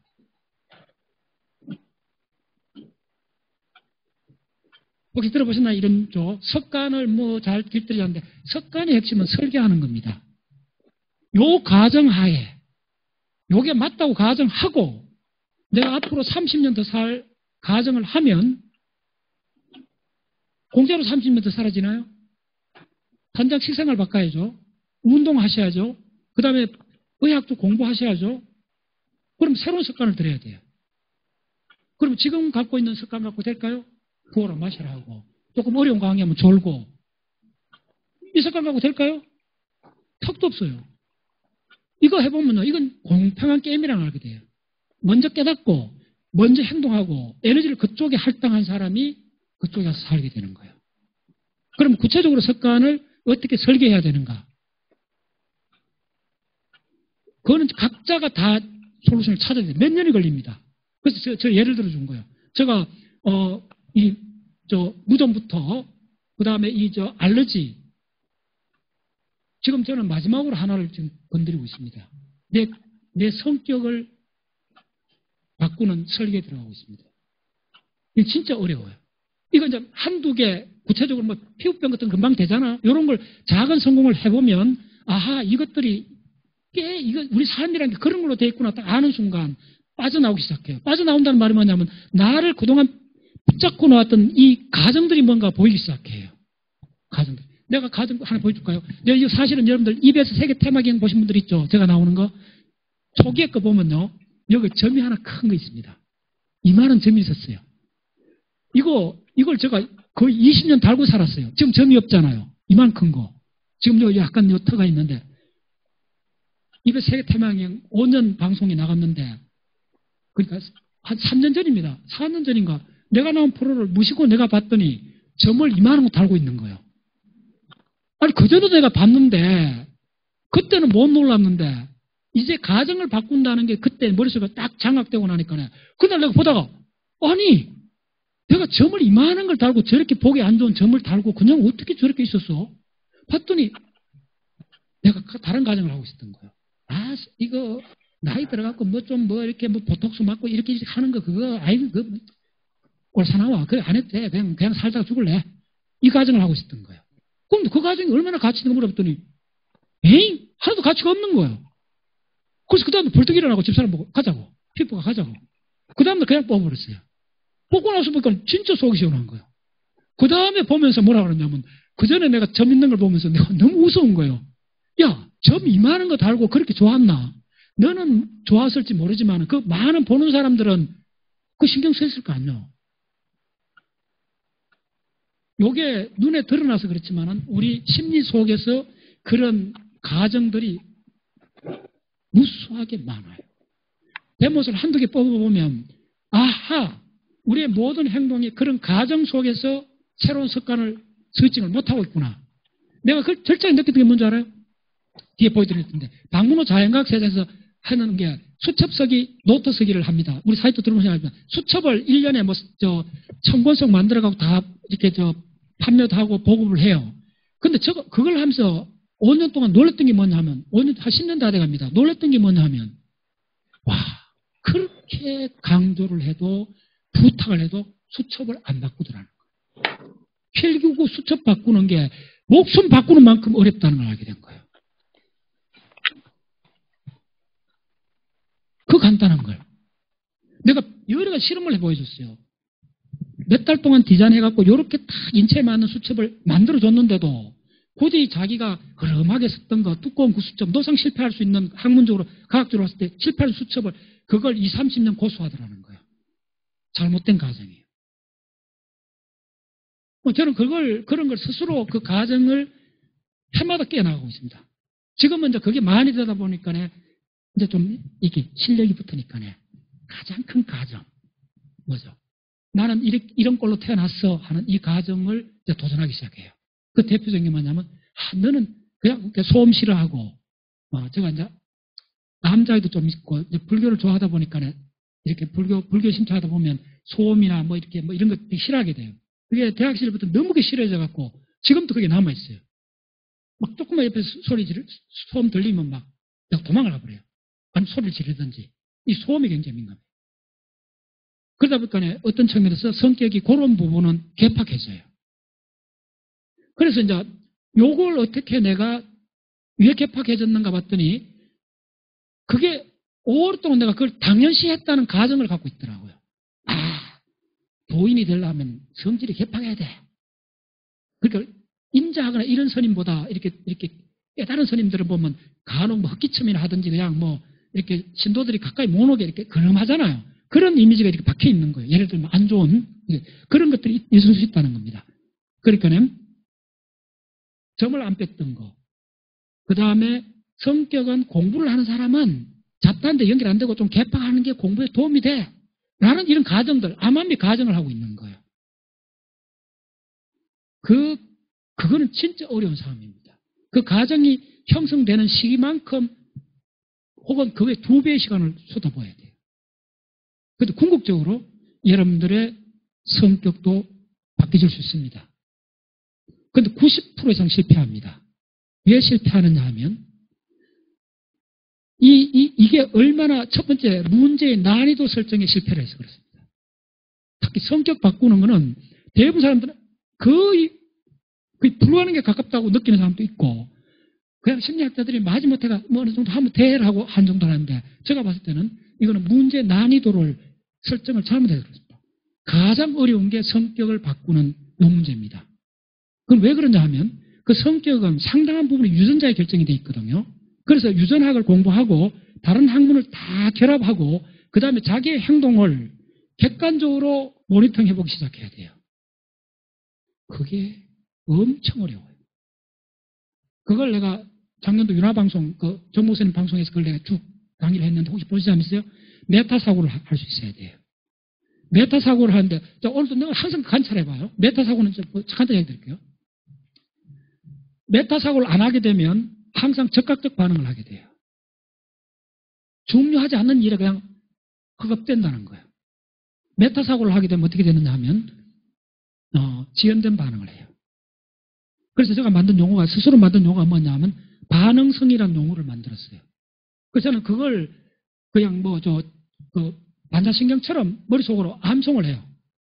급할 때는. 급할 때, 그 다음 내가 성질이 확 나오잖아요. 급할 때 나오잖아요. 그때, 나의 반응성을 측정한다. 요게 지금 이 전체를 게임으로 보는 관점입니다. 반응성을 측정하는 거예요, 그냥. 그게 무슨 말이냐면, 내가 어떤 안 좋은 성격이 있다면 이걸 고쳐야 된다는 것은 안 고쳐집니다. 그렇게 접근하면 안 됩니다. 다른 개념, 다른 가정을 해야 돼요. 다른 용어를 만들어야 돼요. 그래서 어떻게 하느냐 하면, 내가 갑자기 성격이 확 나오다든지, 그 다음에 간혹 좀 어떤 급한 행동을 할 때면, 지금 반응도 90, 지금 반응도 60, 그걸 측정해버려요. 내가 또 반응성에 걸렸구나. 그걸 실시간으로, 그게 이제 비파사나에서 사마티 이야기할 때 이런 알아야 하는 것 같아요. 네. 그러니까, 이건 조금 무슨 이야기냐면, 여러분들이 그런 걸 그 순간에 본인들 걸 만들어내야 돼요. 그래서 자기주도적 학습이 돼야 돼요. 각자 사람마다 달라요. 지금 핸디캡들이. 나는 동작이 느리다든지, 나는 성질이 급하든지, 나는 개파하다든지, 나는 뭘 한다든지, 각자가 다른데, 각자가 다른 항목에 맞는, 다시 말하면, 북극에 고래가 200사 살고, 그린랜드 상어가 500사 살듯이, 그거의 특별한 환경에서 그렇다는 거예요. 오케이? 여러분들의 삶의 환경이 다 다릅니다. 그러니까 다른 사람이 솔루션을 줄 수 없어요. 여러분이 솔루션을 찾아야 돼요. 제가 찾았던 거는 내가 성질이 급해질 때는 반응도 90. 내 스스로 그 이야기를 딱 해주는 거예요. 그럼 온도계가 딱 보이면, 그럼 스탑이 돼요. 누가 스탑을 하면 오히려 기름 붓는 거 똑같아요. 더 강화가 돼버려요. 그래서 한 가지 이야기 드릴게요. 결코 누구를 고치려 하지 마세요. 그거는 뭐냐면, 제가 꿈에 대해서 강의할 때인데, 꿈은 결코 해몽되는 게 아닙니다. 다른 사람이 물었습니다. 꿈의 해몽은 본인밖에 못합니다. 마찬가지로 본인의 그것은 다른 사람이 이렇게 저렇게 해가고 고쳐질 수, 아예 원칙적으로, 원리적으로 그렇게 되어 있지 않습니다. 그거까지를 깨달아야 돼요. 그리고 그게 확산이 되면 오히려 사회가 편안해져요. 무슨 말이냐 하면, 타인을 고치려고 하지 않아야 돼요. 어느 누구도 자기를 고칠 수가 없어요. 이게 내가 갖고 있는 가정이에요. 이런 게 전부 다 가정입니다. 어느 누구도 본인을 고칠 수가 없어요. 그래서 지난 100년 동안 심리학이 실패한 게 하나 있습니다. 네. 타인을 고쳐주려고 온갖 가이드를 해줬어요. 온갖 좋은 이야기, 조언을 해줬어요. 그게 다 효과가 없었다는 게 증명이 되어버렸습니다. 네. 유일하게 효과 있는 거는 본인이 알고 본인이 측정을 해야 돼요. 이 측정이란 말이 핵심입니다. 다른 사람 그런 말 안 써요. 저는 과학을 하기 때문에 측정을 해야 돼요. 내가 화가 났으면 화가 몇 도인가? 그걸 나는 반응도라 그래요. 지금 내가 이 상황에서 반응도가 몇 프로 얼마나 표출됐지? 그걸 측정하는 거예요. 측정만 하시면 돼요. 다시 한번 할게요. 측정만 하시면 돼요. 더 나가면 안 돼요. 더 나가면 왜 안 되느냐 하면, 더 나가면 신경이 쓰이고 노력을 하게 돼요. 노력하는 건 다 실패해요. 이것도 완전히 다른 과정이죠. 노력해갖고 성공했다는데 노력하면 실패하는 게 있습니다. 노력하지 않고 성공한다는 이 대규모의 인간의 상태를 습관이라고 합니다. 습관의 특징이 뭡니까? 노력하지 않는 겁니다. 습관이 왜 그렇게 파워풀하냐면 습관을 형성할 때까지 노력을 합니다. 습관이 형성되고 나면 그때는 노력이 미니마이즈 됩니다. 그걸 뭐라 하죠? 자동 반응이 일어나는 겁니다. 자동 반응은 에너지가 들지 않습니다. 우리 인간이 하는 행동의 43%가 습관입니다. 제가 이것 공부하면서 놀랬던 게 동물은 습관화를 할 수 없습니다. 오마이 사이언스. 첫 번째 놀라야 되는 게 동물은 습관화 반응이 일어나지 않습니다. 인간만이 습관화가 가능합니다. 네, 동물은 습관화가 안 됩니다. 습관화가 되는 것은 인종이나 수학자든 노무자든 하는 행동을 분석해보면 습관 반응이 43%, 요 43이라는 퍼센트 찾아내는 학자가 요거 하나 찾아내가 세계적 학자가 됐습니다. 아무리 똑똑한 사람이든 아무리 무식한 사람이든 하는 행동을 분류를 딱 해보면 그 하는 인간의 깨어나는 모든 행동의 43%가 습관 반응입니다. 습관은 동물이 할 수 없습니다. 인간만이 할 수 있는 가장 위대한 행위입니다. 그 습관이 왜 출현했느냐면 사냥에서 출발한 겁니다. 사냥에서. 그거 잠깐만 말씀드릴게요. 요거 하고 내가 잠깐 하고 뒤에 시간이 그런데 요거까지 하고 자 1분 내로 5분 내로 3분 내로 마무리하겠습니다. 요까지 습관까지 오면 습관을 설계하러까지 오셔야 됩니다. 무슨 이야기냐면 던지는 창이 지구상에 언제 출현했냐면 대략 50만 년 전에 출현했습니다. 활은 언제 출현했냐면 10만 년 전에 출현했습니다. 10만 년 전에 이제 드디어 호모 사피엔스 시대죠. 이제 활을 갖고 사냥이 됩니다.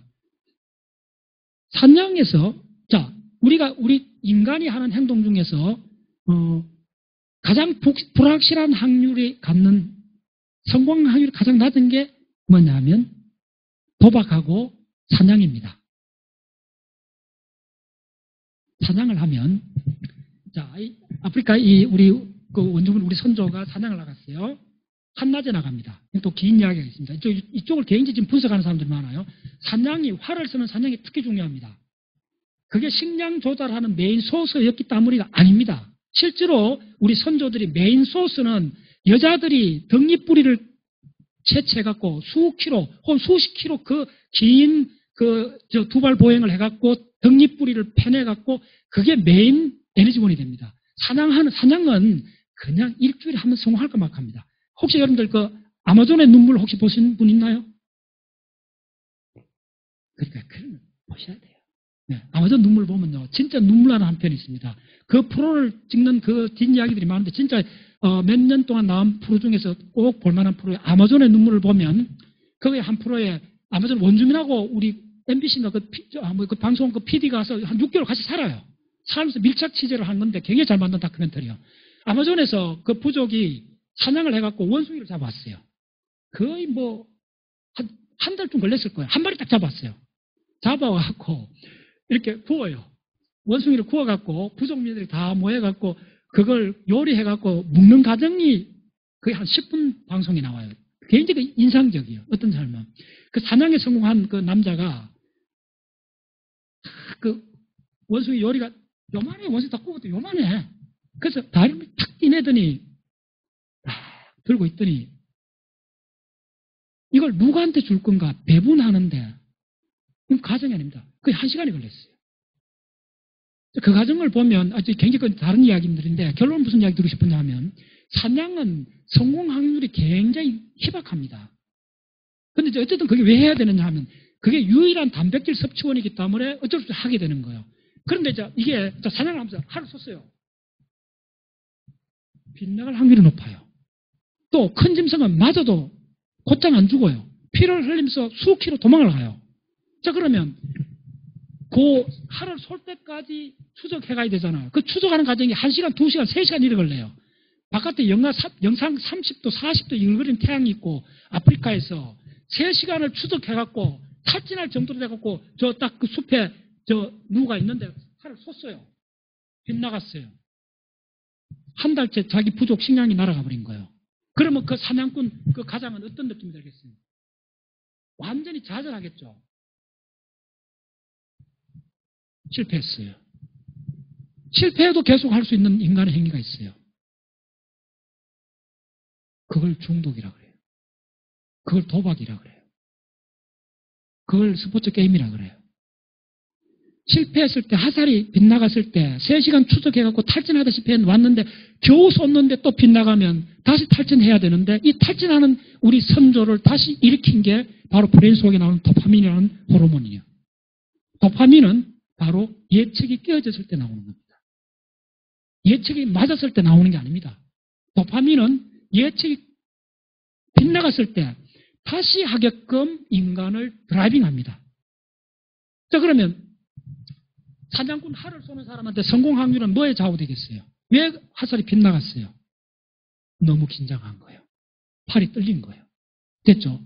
그러면 사냥 확률은 뭐하고 관계냐면 마음이 편안해져야 된다는 거예요. 뭐냐면 의식이 들어가면 안 된다는 겁니다.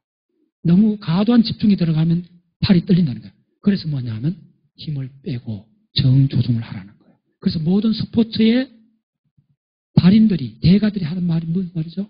골프나 뭐든지 어깨에 힘 빼라 그러잖아요. 그 말이 그래서 나온 겁니다. 왜 그럴까요? 어깨에 힘을 준다는 것은 내가 이 게임에, 이 화살에 반드시 성공을 해야 된다는 강한 스트레스를 받게 되는 거예요. 그러면 떨려요. 미사 요동이 일어나요. 화살이 빗나가요. 그럼 이때 실패한 이 사냥꾼한테 곧장 편안한 마음을 돌려줄 수 있는 게 뭐냐 하면 이게 바로 습관의 시작입니다. 습관은 의식이 빠졌다 그랬죠. 자동으로 일어난다 그랬죠. 습관은 모든 의식 자극이 스탑하는 겁니다. 여러분들 뭐 습관적으로 하는 행동 한번 생각해보세요. 거의 생각이 안 나요. 자동차 운전하는 거 운전하고 있다고 생각하실 때만 내가 운전을 하는 걸 느껴지지 습관 반응입니다. 습관 반응은 의식화 되지 않습니다. 의식화 되지 않기 때문에 성공할 확률이 높습니다. 동물은 못합니다. 인간밖에 못합니다. 그러면 자, 습관 반응이 왜 이렇게 위대한 성공을 일어나냐면 첫 번째, 근육이 떨리지 않아요. 긴장을 하지 않았기 때문에. 이완이 되죠. 이완이 돼갖고 나태해지느냐? 그렇지 않다는 거예요. 편안해진다는 거예요. 이완되고 편안해지는 거, 특히 편안해지는 거. 그걸 대규모로 하는 데가 있습니다. 매일. 예. 순천송황사 아침 예불, 종교 의례, 그걸 리추얼이라고 그래요. 이게 바로 종교의 시작으로 보는 사람이 있습니다. 자, 우리가 천주교든 절에 가면 아침 예불을 드리잖아요. 저는 아직도 그 예불을 못 잊어요. 순천송황사 예불에 이렇게 가보면 예불을 마치고 오면 불자들이나 스님들이 어떤 느낌이 들어요? 예불을 하고 나면. 편안하잖아요. 네, 마음이 편안해지잖아요. 평온심이잖아요. 그 평온심이 가장 필요한 게 스포츠 게임하고 사냥입니다. 오케이? 예. 이걸 리추얼이라고 그래요. 이걸 습관이라고 그래요. 인류가 위대한 거는, 예. 편안한 마음을 일으킬 수 있는 정교한 종교적 리추얼을 진화시킨 거예요. 이게 바로 습관의 설계의 정점입니다. 그래서 여러분들 삶 전체를 하나의 습관으로 바꿔놓고 하나의 게임으로 바꿔놓으면 이걸 종교의식으로 다 바꿔버리면 돼요. 종교의식의 특징은 자동 반응입니다. 들어가면 모든 절차가 딱 돼 있죠. 절차가 되어 있는 게 왜 중요하냐면 절차가 딱 돼 있으면 우리는 잡다한 생각을 안 합니다. 그냥 그 흐름에 몸을 맡기면 됩니다. 그때 뭐라 그러냐면 그걸 바깥에서 보면 자연스럽다 그래요. 달라이 라마를 챙겨난 사람들이 글을 많이 남겨요. 그 글의 공통점이 뭔지 알아요? 예. 달라이 라마를 챙겨난 사람들이 대부분 뭐라 그러냐면 저렇게 자연스러울 수가 없다는 거예요. 동의하시죠? 그게 어디서 나오는 줄 알아요? 완벽한 습관화 반응입니다. 습관화 반응은 내가 하는 행동을 일체 의식하지 않아도 돼요. 의식하지 않아도 환경에 딱 맞게끔 설계가 되어 있기 때문에 무의식적으로 인출이 되는 겁니다. 근육으로. 무의식적으로 근육으로 인출되기 때문에 어깨에 힘이 들어가지 않죠. 자연스럽죠. 그럼 그런 사람을 볼 때 우리는 어떻게 되죠? 우리도 어깨에 힘을, 마음이 편안해지고, 예, 가까이 갈 수가 있는 거예요. 그걸 불교에서 뭐라 그러냐 하면, 무예시 보시라 그러잖아요. 타인을 하여금 두려움을 느끼지 않게 하라. 저는 불교 용어 중에 가장 좋아하는 용어가 무예시 보시라는 말입니다. 가장 위대한 보시는 뭐냐면 달라이라마 같은 위대한 존자들이 가까이 가기만 해도 가마력을 받는다 그러잖아요. 두려워하지 않잖아요.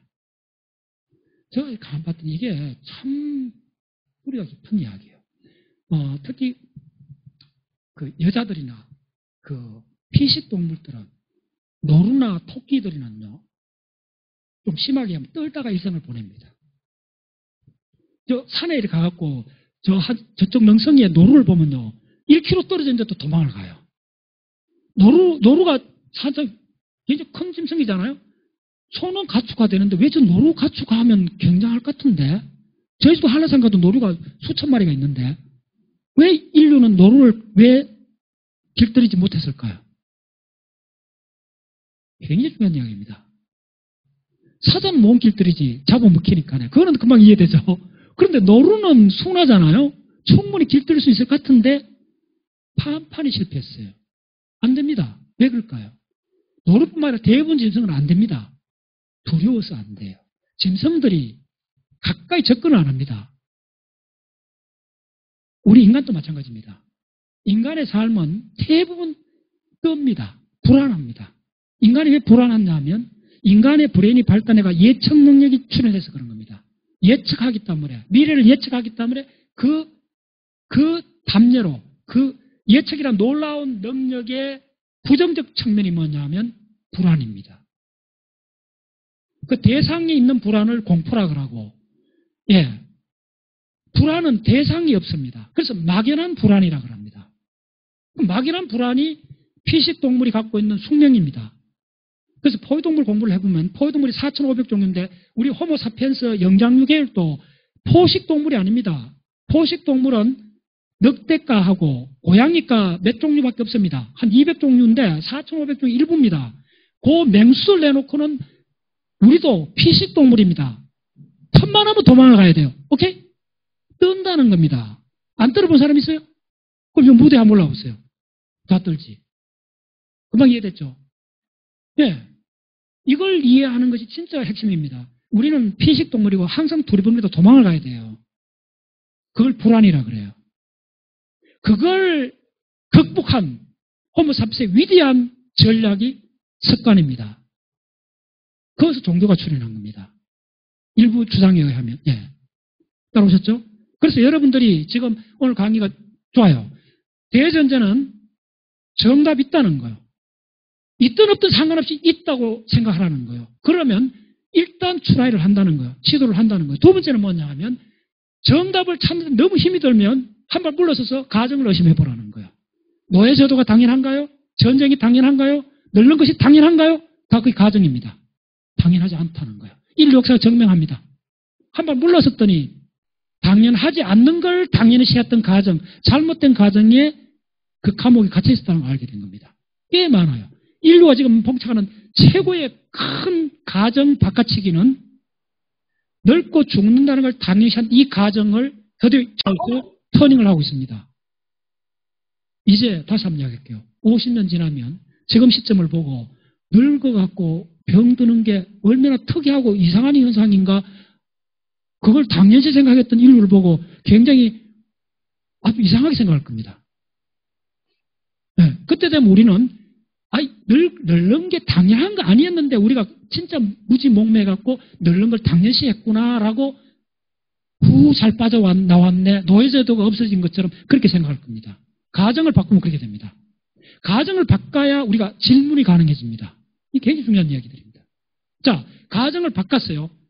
빨리 바꾸라는 거예요. 왜 중요하냐면 이게 늙고 죽는 걸 피해가려면 이게 가당찮은 일이잖아요. 상식 생각해도. 한 번도 성공한 사람 없잖아요. 다 죽었으니까. 이제 100% 실패한 이 사업에 이제 한번 해보겠다는 거잖아요. 그러려면 그만큼 노력을 해야 돼요. 어느 정도 노력해야 되는 줄 알아요? 네, 저는 일단 글로 들어갔습니다. 지난 3년 동안 이쪽 일단 논문을 찾았는데 네, 결론 그 전체가 이야기 뭘 하느냐 하면 정확히 이게 시간이 필요한 겁니다. 80 중반에 가정 바꿔봤자 상황 끝. 방법이 없습니다. 지금 그래서 희망적으로 70대 분까지도 됩니다. 80 중반은 조금. 50대는 거의 90% 성공합니다. 지금 60대는 한 80%. 결론 어떻게 바꾸면 되느냐. 그 시간이 필요합니다. 핵심은 시간이. 적어도 30년 필요합니다. 30년 동안 여러분들 뭘 하면 습관을 설계해야 됩니다. 그래서 세 번째 내가 습관을 설계하라는 거예요. 예, 단장 뭐냐면 탄수화물 줄이든지 온갖 강론들은 지금 다 알고 있어요, 여러분들이. 지금 건강상식 모르는 사람 어디 없잖아요. 다 알고 있어요. 근데 왜 안 될까요? 행동을 안 한 거죠.